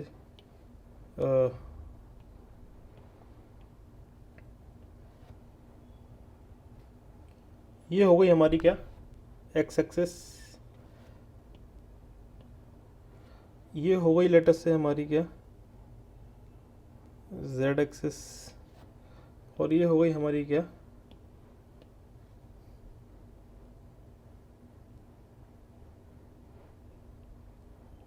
वाई एक्सेस। ठीक, तो किसी बॉडी जो कि सब्जेक्ट थी पर्टिकुलर लोड से, उसमें किसी पॉइंट को हमने उठाया और उस पॉइंट से पास करते हुए एक हमने एलिमेंटल वॉल्यूम कंसीडर किया। ठीक है, एलिमेंटल वॉल्यूम कंसीडर किया, और एलिमेंटल वॉल्यूम के ऊपर लगने वाली जो स्ट्रेसेस हैं वो यहाँ पे हम दिखाएंगे। तो जाहिर सी बात है माय डियर, हर फेस पे दो ही पॉसिबिलिटी हैं, हर फेस पे दो ही पॉसिबिलिटी हैं, या तो नॉर्मल स्ट्रेस लग रही होगी या शेयर स्ट्रेस लग रही होगी। क्लियर। तो मैं अगर आपको फेस दिखाता हूँ, अगर हम एक्स फेस की बात करते हैं, अगर हम एक्स फेस की बात कर रहे हैं, तो माय डियर आप यहाँ पे देखिए कि इसके ऊपर जो स्ट्रेस लग सकती है उसमें पहली स्ट्रेस है क्या, कि नॉर्मल स्ट्रेस यहाँ पे लग रही हो। तो जो नॉर्मल स्ट्रेस होगी या तो away from the cross section होगी या फिर टूवर्ड्स द क्रॉस सेक्शन होगी। तो मैं यहाँ पे away from the cross section दिखा देता हूँ, और ये जो नॉर्मल स्ट्रेसेस है, नॉर्मल स्ट्रेस जो लग रही है, इसको रिप्रेजेंट करते हैं किससे, सिग्मा से। किस फेस पे लग रही है माय डियर, एक्स फेस पे लग रही है, और किस डायरेक्शन में लग रही है, एक्स डायरेक्शन में लग रही है। तो ये हो गया सिग्मा एक्स एक्स। ठीक है, इसी तरीके से इसके ऊपर माय डियर शेयर स्ट्रेस भी लग सकती है। अब शेयर स्ट्रेस देखो दो तरीके से लग सकती है, या तो इस डायरेक्शन में लगे अलोंग दी वाई एक्सिस, या तो अलोंग दी वाई एक्सिस लगे, या तो अलोंग दी जेड एक्सिस लगे। ठीक, तो माय डियर ये जो स्ट्रेस है, शेयर स्ट्रेस, इसका मैग्नीट्यूड हो गया टाउ, और यहाँ पे ये किस फेस पे लग रही है, एक्स फेस पे लग रही है, लेकिन किस डायरेक्शन में लग रही है, वाई डायरेक्शन में लग रही है। इसी तरीके से ये जो स्ट्रेस है टाउ, ये किस फेस पे लग रही है, एक्स फेस पे लग रही है, लेकिन किस डायरेक्शन में लग रही है माय डियर, जेड डायरेक्शन में लग रही है। तो इसको इस तरीके से रिप्रेजेंट करेंगे। ठीक है, इसी तरीके से माय डियर कंसीडर करते हैं जेड फेस को। तो माय डियर जेड फेस को जब आप कंसीडर करोगे तो जेड फेस हमारा ये है, जेड फेस हमारा ये है। तो जेड फेस पे लगने वाला सबसे पहले क्या आएगा, नॉर्मल स्ट्रेस आएगा। वो भी मैंने यहाँ पे आपको आउटवर्ड डायरेक्शन में यहाँ पे दिखा दिया लाइक दिस। और ये जो स्ट्रेस है माय डियर, ये क्या है, नॉर्मल स्ट्रेस है। किस फेस पे लग रही है, जेड फेस पे लग रही है, और किस डायरेक्शन में लग रही है, जेड डायरेक्शन में लग रही है। तो सिग्मा जेड जेड। इसी तरीके से माय डियर यहाँ पे क्या होगी, शेयर स्ट्रेस होगी। शेयर स्ट्रेस दो तरीके से लग सकती है, या तो अलोंग दी एक्स एक्सिस लग जाए, या तो अलोंग दी वाई एक्सिस लग जाए, है ना। तो यहाँ पे आप देखिए कि जो शेयर स्ट्रेस है ये किस फेस पे लग रही है, जेड फेस पे लग रही है, लेकिन किस डायरेक्शन में लग रही है, अलोंग दी एक्स डायरेक्शन लग रही है। इसी तरीके से माय डियर ये जो शेयर स्ट्रेस है ये किस फेस पे लग रही है, जेड फेस पे लग रही है, लेकिन किस डायरेक्शन में लग रही है, वाई डायरेक्शन में लग रही है, that is tau Z Y. इसी तरीके से माय डियर यहाँ पे क्या होगा कि वाई फेस की यहाँ पे बात करते हैं तो इसमें भी एक नॉर्मल स्ट्रेस आएगा, दैट इज द सिग्मा। किस फेस पे लग रहा है, वाई फेस पे लग रहा है, लेकिन किस डायरेक्शन में लग रहा है, वाई डायरेक्शन में लग रहा है। ठीक है, इसी तरीके से इसके ऊपर जो शेयर स्ट्रेस लग सकती है वो भी दो तरीके की शेयर स्ट्रेस यहाँ पे देखने को मिलेगी, या तो अलोंग दी एक्स एक्सिस या तो अलोंग दी जेड एक्सिस। तो ये जो स्ट्रेस है शेयर स्ट्रेस टाउ किस डायरेक्शन में किस फेस पे लग रही है, ये लग रही है वाई फेस पे, लेकिन किस डायरेक्शन में लग रही है, अलोंग दी एक्स डायरेक्शन लग रही है। इसी तरीके से ये जो शेयर स्ट्रेस है टाउ ये किस फेस पे लग रही है, वाई फेस पे लग रही है, और किस डायरेक्शन में लग रही है, जेड डायरेक्शन में लग रही है। माय डियर अभी खत्म नहीं हुआ है, ये जो तीन फेस हैं आपको दिख रहे हैं आंखों से, लेकिन तीन फेस क्या होंगे माय डियर, इसके पीछे होंगे, जो कि मैं यहाँ पे दिखाऊंगा तो डायग्राम बहुत गंदा हो जाएगा। तो आप इस बात को समझो कि अगर सिग्मा एक्स एक्स यहाँ पे है तो एक sigma X X my dear इधर भी होगा। सिग्मा जेड जेड अगर यहाँ पे है तो एक sigma Z Z my dear इसके अपोजिट फेस पे होगा, अपोजिट डायरेक्शन में। इसी तरीके से एक सिग्मा वाई वाई नीचे भी होगा। समझ में आ गई बात। इसी तरीके से my dear stress element my dear shear stress के यहाँ पे भी होंगे, पीछे वाली फेस पे भी होंगे और नीचे वाली फेस पे भी होंगे। तो मैं डायग्राम गंदा ना हो उसकी वजह से नहीं दिखा रहा हूं, ठीक, क्लियर है। अब एक बात यहां पे आप समझो, मैं यहां पे डायरेक्टली ये कह सकता हूं कि टाउ एक्स वाई और टाउ वाई एक्स इनका मैग्नीट्यूड सेम होगा और डायरेक्शन इनके अपोजिट है ना। इसी तरीके से मैं एक और चीज़ कह सकता हूं कि tau Y Z should be equal to tau Z Y, ठीक है। इसी तरीके से माय डियर मैं एक और चीज़ भी कह सकता हूं कि tau Z X should be equal to tau X Z, ठीक है। अगर ये आपका स्ट्रेस है तो माय डियर उसका कंप्लीमेंट्री स्ट्रेस ये होगा, अगर ये आपका स्ट्रेस है तो उसका कंप्लीमेंट्री माय डियर ये स्ट्रेस होगा। समझ में आ रही बात। अगर ये आपका स्ट्रेस है तो उसका कंप्लीमेंट्री ये स्ट्रेस होगा, ठीक है, क्लियर है। इक्विलिब्रियम डिस्टर्ब नहीं होनी चाहिए किसी भी हालत में, clear, okay. So state of stress should be in such a way that the point should be under static equilibrium condition, clear, okay। now ये तो हो गया माय डियर ग्राफिकल अप्रोच, ये तो हो गई ग्राफिकल अप्रोच। मैं आपको एक मैट्रिक्स रिप्रेजेंटेशन दिखाता हूँ स्ट्रेस का, एक मैट्रिक्स रिप्रेजेंटेशन दिखाता हूँ स्ट्रेस का। उसको हम लोग रिप्रेजेंट करते हैं एक मैट्रिक्स फॉर्म में लाइक दिस।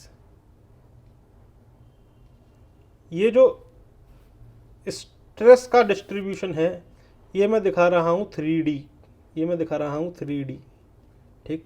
तो एक 3x3 की मैट्रिक्स बनती है यहाँ पे और उसी के अलोंग हम लोग स्ट्रेस के सारे कंपोनेंट यहाँ पे दिखा देते हैं, क्लियर। स्टार्टिंग होती है सबसे पहले डायगोनली में क्या होगा, सारी की सारी नॉर्मल स्ट्रेस आ जाएंगी, that is sigma X X, फिर आएगा सिग्मा वाई वाई, फिर आएगा सिग्मा जेड जेड, ठीक है, क्लियर।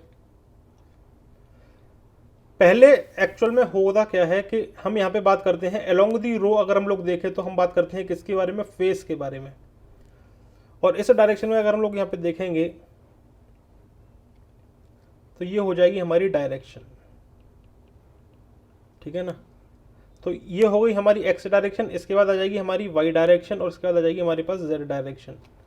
इसी तरीके से अगर हम यहाँ पे बात करते हैं फेस के बारे में तो पहले आ जाएगा एक्स फेस, ये हो गया हमारे पास वाई फेस, अब इसके बाद हमारे पास यहाँ पे आ जाएगा कितना, जेड फेस। डायरेक्शन कौन सी, वाई, और फेस कौन सा, जेड, ठीक है। इसी तरीके से यहाँ पे आएगी शेयर स्ट्रेस, डायरेक्शन कौन सी,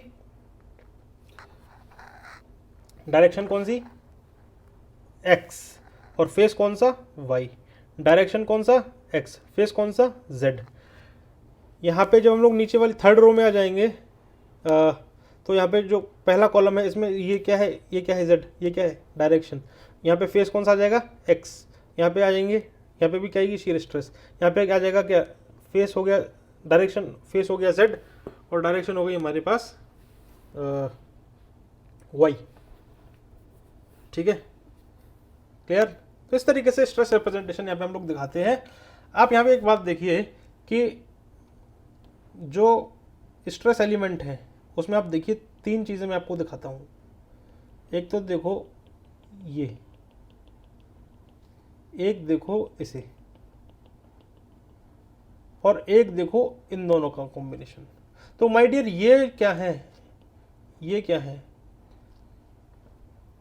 कॉम्प्लीमेंट्री शेयर स्ट्रेसेस हैं। ठीक है, क्लियर, समझ में आ गई बात।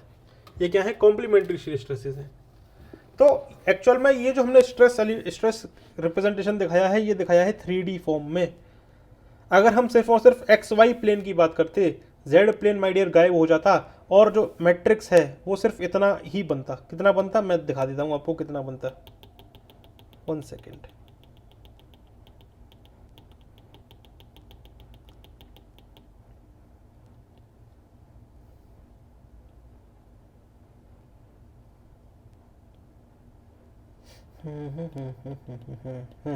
देखो sigma X X tau X Y tau Y X. देखो अगर मैं बात करता 2D स्ट्रेस की, है ना, सिर्फ और सिर्फ 2D स्ट्रेस की बात करता, तो my dear biaxial state of stress कहते हैं उसको। ये क्या है, triaxial state of stress है, यानी कि 3 फेस है जिसके ऊपर स्ट्रेस लग रही है, triaxial state of stress. अगर हम लोग बात करते हैं सिर्फ 2D स्ट्रेस की, तो वो होता है by axial state of stress, और वहाँ पे सिर्फ 2/2 की मैट्रिक्स बनती, 2/2 की मैट्रिक्स बनती है। तो माय डियर यहाँ पे देखो ये आ गया, ये है 2/2 का मैट्रिक्स, और ये है क्या, by axial state of stress, by axial state of stress. Clear, समझ में आ गई बात। अब यहाँ पे कुछ एनालिसिस करते हैं, और वो क्या, वो ये कि जो नंबर ऑफ स्ट्रेस कंपोनेंट हैं एक स्ट्रेस टेंसर के मैट्रिक्स में for a point under the triaxial state of stress, वो कितने हैं, 9 है, 9, जिसमें 3 नॉर्मल हैं, नॉर्मल स्ट्रेस के कंपोनेंट है 3, that is sigma X X, sigma Y Y और सिग्मा जेड जेड, और बाकी के 6 क्या हैं, शेयर स्ट्रेस हैं। शेयर स्ट्रेस कौन कौन से, tau X Y, tau X Z, tau Y X, tau Y Z, tau Z X, tau Z Y. Now number of stress component in a stress tensor for a point under the biaxial state of stress. अगर हम लोग बाईएक्सियल state of stress की बात करते तो सिर्फ my dear ये 2/2 की मैट्रिक्स रह जाती, और इसके अंदर सिर्फ और सिर्फ 4 स्ट्रेस कंपोनेंट होते, जिसमें कि 2 नॉर्मल होते, that is sigma X X, sigma Y Y, और 2 होते शेयर के, that is tau X Y, tau Y X. Clear, clear है। नाउ अगर कोई पूछे कि number of stress component required to define a triaxial state of stress कितने होने चाहिए, तो बहुत सारे लोग कहेंगे कि 9 होने चाहिए। तो माय डियर 9 की ज़रूरत नहीं है, 6 ही काफ़ी है। ठीक है, क्यों काफ़ी है, क्योंकि कंप्लीमेंट्री शेयर स्ट्रेस का मैग्नीट्यूड तो माय डियर इक्वल ही रहेगा ना। तो आप चाहें, देखो ऊपर के 6 पता हो ना आपको, ऊपर के 6 पता हो तो नीचे के 3 अपने बता दोगे, क्योंकि इनका मैग्नीट्यूड तो सेम रहना है कॉम्प्लीमेंट्री शेयर पेयर का। ठीक है, so the number of stress component required to define the triaxial state of stress are 6, which is the 3 normal stresses, sigma x, sigma y, sigma z and the 3 shear stresses। बाकी इनके complementary pair की वजह से इनके magnitude equal होंगे। अगर कोई पूछे number of stress component to define the biaxial state of stress, तो माय डियर हमको सिर्फ और सिर्फ 3 कंपोनेंट पता होना चाहिए, that is biaxial state of stress की अगर मैं बात करता हूं तो ये वाला ट्राइंगल यहाँ पे बनता, सॉरी ये वाला मैट्रिक्स हमको यहाँ पे देखने को मिलता, और इसमें सिर्फ और सिर्फ हमको 3 कंपोनेंट पता होना चाहिए, sigma X X, sigma Y Y, और इसमें से एक पता हो जाए तो भी कोई दिक्कत नहीं है। टाउ एक्स वाई हो गया और ये टाउ वाई एक्स हो गया। देखो ये पता हो गया तो हमको ये अपने आप पता चल जाएगा, क्योंकि कॉम्प्लीमेंट्री पेयर है। क्लियर, तो ये था representation of the stress graphically as well as the matrix form. Clear, now अब एक माय डियर छोटा सा डिस्कशन और करते हैं रिगार्डिंग द शेयर स्ट्रेस। ठीक है ना, मजा आएगा सुनने में, सुनिएगा। ओके, तो आप इस डायग्राम को देखिए, अभी ये जो डायग्राम है ना इसको देखिए, ध्यान से सुनिएगा।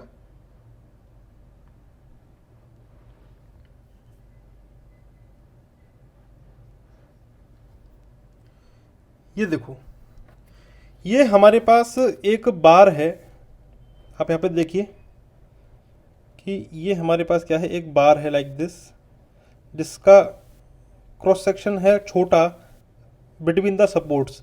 ये क्या है, हमारे सपोर्ट्स हैं। कौन कौन से सपोर्ट्स हैं, एक देखो सपोर्ट, ये 3D डायग्राम है तो मेरी एक सपोर्ट ये है और दूसरा सपोर्ट ये है। इसके ऊपर क्या रखा हुआ है, बार रखा हुआ है इस तरीके से कि इसका जो शॉर्टर क्रॉस सेक्शन है वो कहाँ पे है, ये है, ठीक, ये शॉर्टर क्रॉस सेक्शन। अब यहाँ पे हमने क्या किया, इस बार के ऊपर क्या लगाया, एक फोर्स लगाया कैपिटल एफ, ठीक है। Consider the effect of applying a force capital F two this bar. Now अगर हम इस सपोर्ट को रिजिड कंसीडर करेंगे, जब हम इस सपोर्ट को रिजिड कंसीडर करेंगे, यानी कि जाहिर सी बात है कि इसके अंदर डिफॉर्मेशन नहीं आएगा सपोर्ट्स के अंदर इस फोर्स एफ के लगने की वजह से, ठीक है ना। अगर ये एफ बहुत ज़्यादा है, if F is large enough, तो माय डियर यहाँ पे क्या होगा, it will cause the material of the bar to deform and fail along the planes identified by A B and C D. My dear यहाँ पे जब F की value ज़्यादा होगी तो ये जो एफ है इसके अंदर टेंडेंसी होगी कि इस बार को डिफॉर्मेशन करा करके इसको फेल करा दे, और जो फेलियर के प्लेन्स होंगे माई डियर वो होंगे ये वाले प्लेन्स, एक ये वाला और एक ये वाला, ठीक है। अब माई डियर ये जो फेलियर हो रहा है, तो आप देखो मैंने इस ए बी सी डी वाले को बाहर ही निकाल दिया like this, A B C D, ठीक है। और जब मैंने क्या किया, जो अनसपोर्टेड सेंटर सेगमेंट है इस बार की, डेट इज दिस वन, ये जो अनसपोर्टेड सेंटर सेगमेंट है इस बार की, जब मैं इसका फ्री बॉडी डायग्राम बनाऊंगा ना माय डियर, तो माय डियर देखो, एक तो ये हो गया कैपिटल एफ, वो फोर्स जो कि इसके ऊपर एक्सटर्नली अप्लाइड था, लेकिन इसकी ये जो प्लेन्स हैं माय डियर, ये वाले जो प्लेन्स हैं, ये दिस वन, मैं आपको और अच्छे से दिखाऊं अगर इन प्लेन्स को, तो देखो एक प्लेन है माय डियर ये वाला, ठीक है, और दूसरा प्लेन है माय डियर ये वाला। तो ये जो प्लेन है इनके ऊपर क्या होगा, शीयर फोर्स लगेगा अपोजिट डायरेक्शन में, ठीक, समझ में आ रही बात। जब हम free body diagram unsupported centre segment का बनाएंगे, इस बार की अनसपोर्टेड सेंटर सेगमेंट का फ्री बॉडी डायग्राम बनाएंगे, तब वहां पे हम देखेंगे कि हर सरफेस पे दोनों तरफ एक शीयर फोर्स लग रहा होगा V, ठीक है। और अगर इसको इक्विलिब्रियम मेंटेन करना है तो net force along the Y direction should भी होना चाहिए 0। इसका मतलब ये हो गया कि 2V माइनस का F शुड बी 0। इसका मतलब हर तरफ जो फोर्स आएगा V वो आएगा कितना, F/2, और इस पूरी सरफेस पे लगेगा माय डियर, समझ रहे हो, क्लियर, ओके। नाउ तो यहां पे जो एवरेज शियर स्ट्रेस होगी ना, जो एवरेज शियर स्ट्रेस होगी distributed over the each sectioned area, वो होगी एवरेज शियर स्ट्रेस जो होगी distributed over the each sectioned area. हर एरिया की बात कर रहा हूं, हर एरिया की, है ना, हर एरिया की, वो होगी applied force V divided by the sheared area, जो एरिया शेयरिंग में है वो, दिस वन, क्लियर।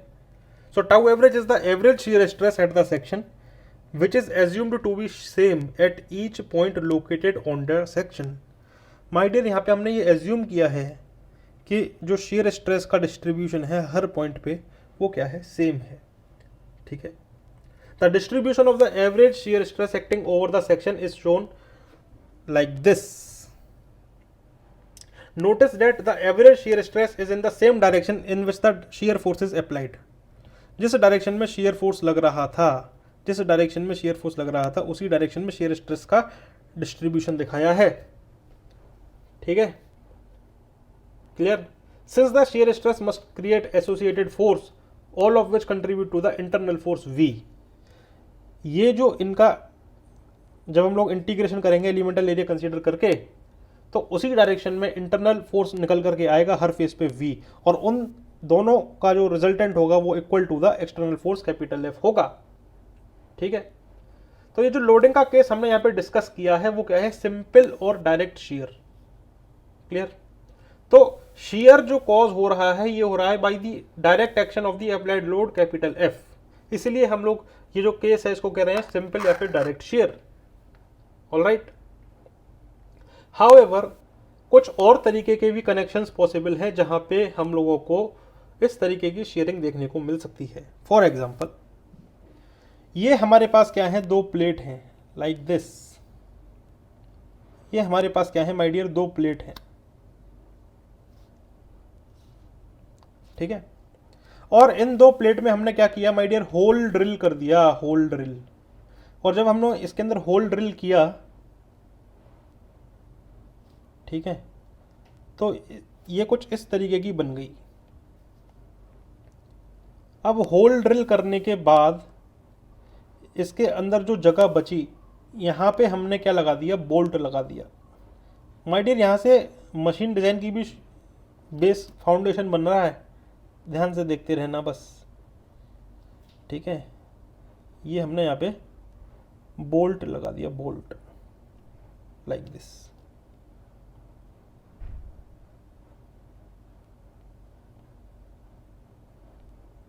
ठीक है ना। तो माय डियर, यहाँ पे हो क्या रहा है, जब आप इस प्लेट के ऊपर कैपिटल F का फोर्स लगा करके दोनों तरफ से खींचोगे, तो आपको पता है इसके फेलियर के जो चांस होंगे वो होंगे यहाँ पे।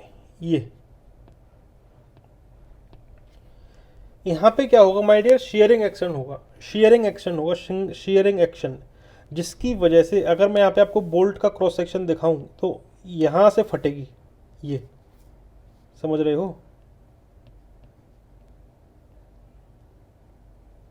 ये मैंने वो हिस्सा दिखाया है, लेट अस से एस। तो माय डियर, शेयरिंग जो होगी ना वो यहाँ पे होगी, इस जगह पे। ठीक, तो माय डियर जो शेयर्ड, और जाहिर सी बात है जो शेयर स्ट्रेस होगी वो होगी किसके बराबर, applied force divide by the sheared area. कितना एरिया शेयर हुआ है, ये हुआ है according to the cross section of this bolt, that is the area of cross section of the bolt. Now अगर यहाँ पे एक प्लेट ना लग करके दो प्लेट तीन प्लेट लगी होती, तो एक प्लेट माय डियर में नीचे भी बनाता ज़रूर, देखो ऐसे।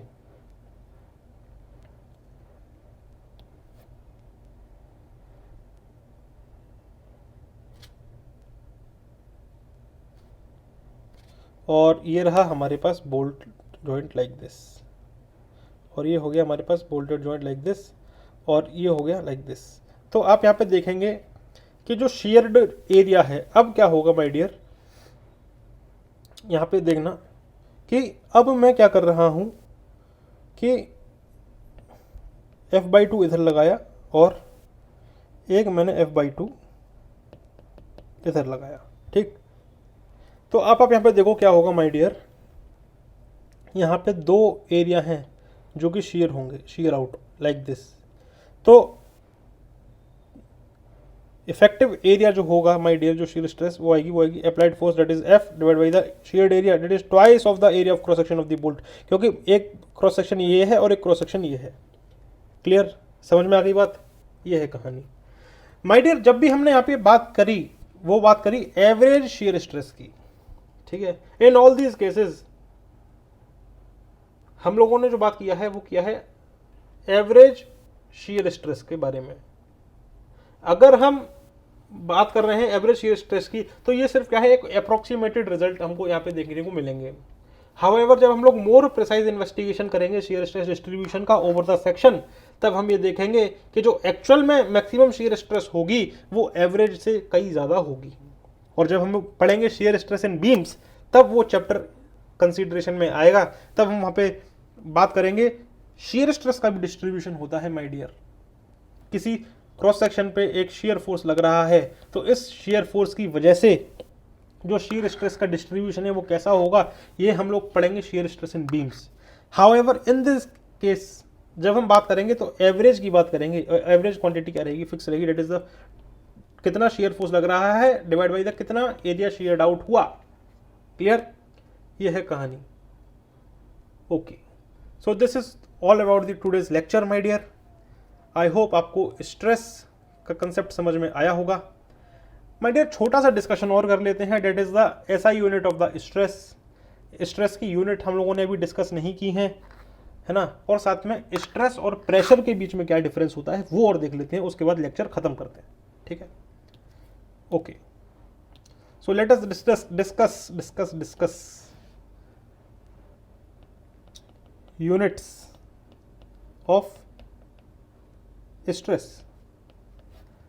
यूनिट्स ऑफ स्ट्रेस देखिए, बेसिकली अगर हम इसकी एसआई यूनिट की बात करते हैं ना, तो सबसे पहले किसी भी क्वांटिटी की अगर आपको एसआई यूनिट पता करनी है तो माय डियर उसकी डेफिनेशन पे जाओ। इस डेफिनेशन जो होती है स्ट्रेस की, वो होती है internal resistive force per unit area. अब यहाँ से आप सिंपल यूनिट बना सकते हैं। फोर्स का एसआई यूनिट क्या होता है, न्यूटन होता है, डिवाइड बाई एरिया का जो एसआई यूनिट होगा वो क्या हो जाएगा, मीटर स्क्वायर हो जाएगा। तो सिंपल सी बात है, किसी भी तरीके की स्ट्रेस हो उसका जो यूनिट होता है माय डियर होता है न्यूटन पर मीटर स्क्वायर। न्यूटन पर मीटर स्क्वायर, ठीक है, न्यूटन पर मीटर स्क्वायर। न्यूटन पर मीटर स्क्वायर का माय डियर दूसरा नाम है, और वो क्या है माय डियर, पास्कल। दूसरा नाम क्या है, पास्कल। ठीक है, न्यूटन पर मीटर, बेसिकली न्यूटन पर मीटर स्क्वायर का दूसरा नाम पास्कल नहीं है। पास्कल एक साइंटिस्ट थे और उनका कंट्रीब्यूशन प्रेशर के फील्ड में बहुत ज़्यादा था, तो उनके ऑनर में जो न्यूटन पर मीटर स्क्वायर है उसका जो अलग से हम कह सकते हैं पास्कल भी चलता है यूनिट। ठीक है, तो 1 न्यूटन मीटर स्क्वायर हो या फिर 1 पास्कल हो, एक ही बात है। ठीक, क्लियर। नाउ अगर कोई बोलता है 1 मेगा पास्कल, अगर कोई बोलता है 1 मेगा पास्कल, तो 1 मेगा पास्कल का क्या मतलब हो गया माय डियर, 10⁻⁶ पास्कल या फिर 10⁻⁶ न्यूटन पर मीटर स्क्वायर। अगर कोई बोलता है 1 गीगा पास्कल, तो इसका क्या मतलब हो गया माय डियर, 10⁹ पास्कल या फिर 10⁹ न्यूटन पर मीटर स्क्वायर। हाउएवर जितने भी स्ट्रेस एलिमेंट होते हैं वहाँ पर हम लोग बहुत छोटे छोटे एलिमेंटल एरिया कंसीडर करते हैं, तो हमारी जो स्टडी होती है वो पर mm स्क्वायर के रिगार्डिंग होती है ना। तो जो मेनली हम लोग डील करेंगे, जो मेनली हम डील करेंगे स्ट्रेस से, वो होगी, उसकी जो यूनिट होगी वो होगी न्यूटन पर mm स्क्वायर, है ना। तो अगर मैं बात करता हूँ न्यूटन पर मीटर स्क्वायर को न्यूटन पर mm स्क्वायर में कन्वर्ट करने के लिए, तो 1 मीटर में 1000 होते हैं, तो ये हो जाएगा 1000⁻² mm स्क्वायर, यानी कि 10⁻⁻6 न्यूटन पर mm स्क्वायर होते हैं, है ना। इसका मतलब ये हो गया कि 1 न्यूटन पर मीटर स्क्वायर में 10⁻⁻6 न्यूटन पर mm स्क्वायर होते हैं। तो अगर कोई बोले 1 मेगा पास्कल, यानी कि 10⁻⁶ न्यूटन पर मीटर स्क्वायर, यानी कि 10⁻⁶ into 10⁻⁻6 Newton per mm square. तो यहाँ से एक बात पता चल गई कि अगर कोई बोलता है 1 मेगा पास्कल, तो 1 mega pascal is equivalent to 1 newton per mm square. ठीक है जी, 1 mega pascal is equivalent to 1 newton per mm square. ठीक है, ज़्यादा दिमाग नहीं लगाना है। क्वेश्चन में बोले स्ट्रेस कितनी है, 5 मेगा पास्कल, तो सिंपल क्या मतलब हो गया, 5 Newton per mm square. Clear. इसी तरीके से अगर कोई बोले 1 गीगा पास्कल, तो 1 गीगा पास्कल में कितने होते हैं, 10⁹ पास्कल। इसको सिंपली ऐसे तोड़ लो, 1000 मेगा पास्कल, और 1 मेगा पास्कल में आपको पता है 1 न्यूटन पर mm स्क्वायर होते हैं, तो इसमें क्या हो जाएगा, 1000 Newton per mm square. Clear, okay. कभी कभी वो वेट ना दे करके क्वेश्चन में मास दे देता है ना। जैसे कोई बोले 1 kg फोर्स पर मीटर स्क्वायर, 1 kg फोर्स पर मीटर स्क्वायर। इसका क्या मतलब हो गया? 1 kg फोर्स का मतलब क्या हुआ माय डियर, कि अगर किसी बॉडी का मास 1 kg है तो उसकी वजह से जो ग्रेविटेशनल फोर्स होगा, डेट इज द वेट, वो कितना हो जाएगा? Mass into acceleration due to gravity. अगर मैं इस एक्सेलरेशन ड्यू टू ग्रेविटी की वैल्यू को 10 कंसीडर कर लूँ तो माय डियर ये क्या हो जाएगा?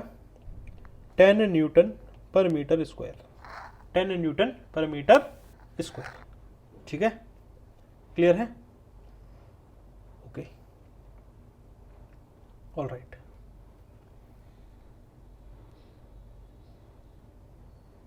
नाउ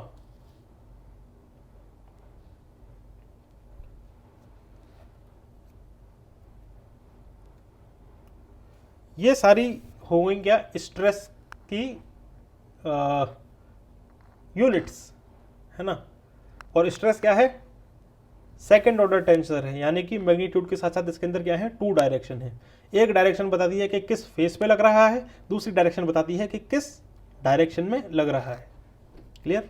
नाउ अब हम लोग बात करते हैं प्रेशर और स्ट्रेस के बारे में। माय डियर, प्रेशर की भी यूनिट पास्कल होती है और स्ट्रेस की यूनिट भी क्या होती है? पास्कल होती है। लेकिन इनके बीच में कुछ वेरिएशंस हैं। जैसे प्रेशर के बारे में हम लोग बात करें और दूसरी तरफ हम लोग स्ट्रेस के बारे में बात करें, तो जो प्रेशर होता है ये रिप्रेजेंट करता है magnitude of the external force acting और applied at a point in the normal direction. जैसे ये कोई सरफेस है, ये कोई सरफेस है। अब इस सरफेस के ऊपर, ये सरफेस हवा में है तो माय डियर हवा इसके ऊपर क्या लगाएगी? एटमॉस्फेरिक प्रेशर लगाएगी, एटमॉस्फेरिक प्रेशर लगाएगी। और कोई भी एक एलिमेंटल एरिया कंसीडर करो, कोई भी एक एलिमेंटल एरिया कंसीडर करो, तो इस एलिमेंटल एरिया जो कि प्रेशर, देखो प्रेशर जो है ना वो एक्सटर्नल फोर्स के नॉर्मल डायरेक्शन में मेजर किया जाएगा। ठीक, जैसे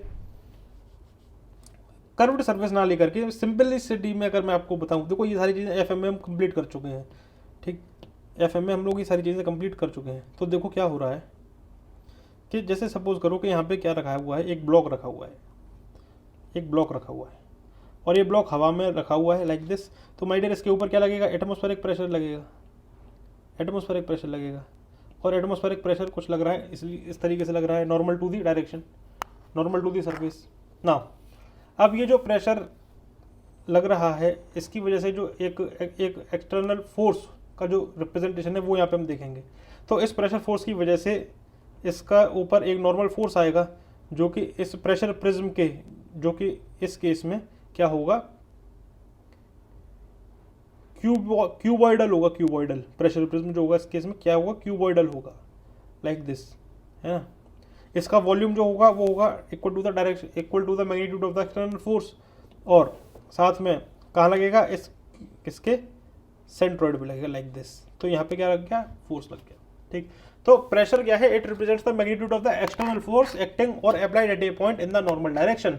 however stress represents the internal resisting force, stress represents the internal resisting force developed at a point under the given load, developed at a point under the given load. Clear? Now magnitude जो होता है pressure का वो same रहता है in all the direction at a given point provided that the fluid is in static condition. ठीक है, और ये कौन सा लॉ है? ये पास्कल लॉ है। क्लियर? हाउएवर स्ट्रेस एलिमेंट के अंदर, स्ट्रेस एलिमेंट के अंदर किसी गिवन पॉइंट पे हमने स्ट्रेस एलिमेंट कंसीडर किया, उसके अंदर स्ट्रेस का मैग्नीट्यूड चेंज हो सकता है डिपेंडिंग ऑन दी प्लेन, किस प्लेन को कंसीडर कर रहे हो। जैसे ये है हमारे पास क्या? Stress element like this. अभी हमने इसके ऊपर एक फोर्स दिखा दिया, uniaxial state of stress simple consider कर लो, सिग्मा लग रही है लाइक दिस। तो माय डियर अगर आप ये प्लेन कंसीडर कर रहे हो, ये वाला, तो माय डियर इस प्लेन में ये क्या है? प्योर एक्सियल लोड है, मतलब प्योर टेंसाइल नॉर्मल स्ट्रेस लग रही है सिर्फ और सिर्फ। लेकिन अगर आपने इस पॉइंट पे कोई दूसरा प्लेन कंसीडर किया इस स्ट्रेस एलिमेंट में, लेट अस से मैंने एक ये प्लेन कंसीडर कर लिया लाइक दिस, ये वाला, ये प्लेन कंसीडर कर दिया, तो हो सकता है इसमें नॉर्मल स्ट्रेस के अलावा शियर स्ट्रेस भी आ जाए और नॉर्मल स्ट्रेस का मैग्नीट्यूड भी चेंज हो जाए। ठीक है, so magnitude of stress varies from plane to plane at a given point with an stress element. Clear? Now pressure जो होता है वो हमेशा सरफेस के नॉर्मल डायरेक्शन में लगता है जैसा हमने देखा, लेकिन स्ट्रेस जो होती है माय डियर, ये सरफेस के नॉर्मल डायरेक्शन और पैरेलल टू द सरफेस भी लग सकती है। नॉर्मल स्ट्रेस जो होती है वो टेंसाइल और कंप्रेसिव होती है, नॉर्मल स्ट्रेसेस, नॉर्मल डायरेक्शन में जो स्ट्रेस लगती है वो नॉर्मल स्ट्रेस कहलाती है, और पैरेलल टू द सरफेस जो स्ट्रेस होती है माय डियर वो शियर स्ट्रेस कहलाती है। ठीक है। अच्छा माय डियर, किसी बॉडी के ऊपर प्रेशर लग रहा है तो उसकी वजह से स्ट्रेस डेवलप होती है बॉडी में। जैसे ये ग्राउंड है और इस ग्राउंड के ऊपर एक बुक रखी हुई है लाइक दिस। ठीक है, इस ग्राउंड के ऊपर बुक रखी हुई है लाइक दिस। ग्राउंड क्या, एक सरफेस कह लो यार, एक सरफेस है उसके ऊपर एक बुक रखी हुई है लाइक दिस। तो माय डियर क्या होगा कि ये जो बुक है इस ग्राउंड, इस सरफेस के ऊपर एक डब्ल्यू फोर्स लगाएगी लाइक दिस। तो इसको क्या कर रही है, कंप्रेस करने की कोशिश कर रही है ना। तो इसके अंदर जो स्ट्रेस जनरेट होगी कैसी होगी, कंप्रेसिव स्ट्रेस जनरेट होगी सरफेस के ऊपर। तो प्रेशर जो है, प्रेशर की वजह से स्ट्रेस तो डेवलप होती है, लेकिन स्ट्रेस की वजह से प्रेशर डेवलप नहीं होता है। ठीक नाउ, प्रेशर को मेजरमेंट करने के लिए हमारे पास प्रेशर गेज होते हैं, लेकिन स्ट्रेस को हम लोग मेजर नहीं कर सकते। Stress can not be measured, we can only measure the normal stress, we can only measure the normal stress. और वो कैसे करेंगे, जब प्रॉपर्टीज ऑफ मटेरियल पढ़ेंगे, जब स्ट्रेस स्ट्रेन डायग्राम बनाएंगे, तब वहां पे बताएंगे कि स्ट्रेस और स्ट्रेन कैसे मेजर होती है। ठीक है। नाउ प्रेशर क्या है, एक स्केलर क्वांटिटी है, यानी कि जीरो ऑर्डर टेंसर है। हाउएवर जो स्ट्रेस है वो सेकंड ऑर्डर टेंसर है। तो ये था the difference between the pressure and the stress. Clear? So we have covered about 6 points which are differentiating the pressure and the stress. Okay, so I hope आपको ये समझ में आया होगा आज का लेक्चर। ऑल राइट, तो मिलते हैं नेक्स्ट लेक्चर में, तब तक के लिए ऑल द बेस्ट। चैनल को सब्सक्राइब कीजिए। लेक्चर अच्छा हो, लेक्चर अच्छा लगा हो तो कमेंट में बताइए। ठीक है, मिलते हैं आपसे अगली क्लास में। और अगली क्लास में हम लोग क्या करेंगे, एक छोटा सा कंसेप्ट हम लोग पढ़ाएंगे और मुश्किल से 20-25 मिनट का डिस्कशन होगा नेक्स्ट क्लास में, थ्योरी का। उसके बाद हम लोग न्यूमेरिकल की तरफ शिफ्ट करेंगे। जैसे नेक्स्ट क्लास में जो टॉपिक हम लोगों को डिस्कस करने हैं वो हैं, सबसे पहले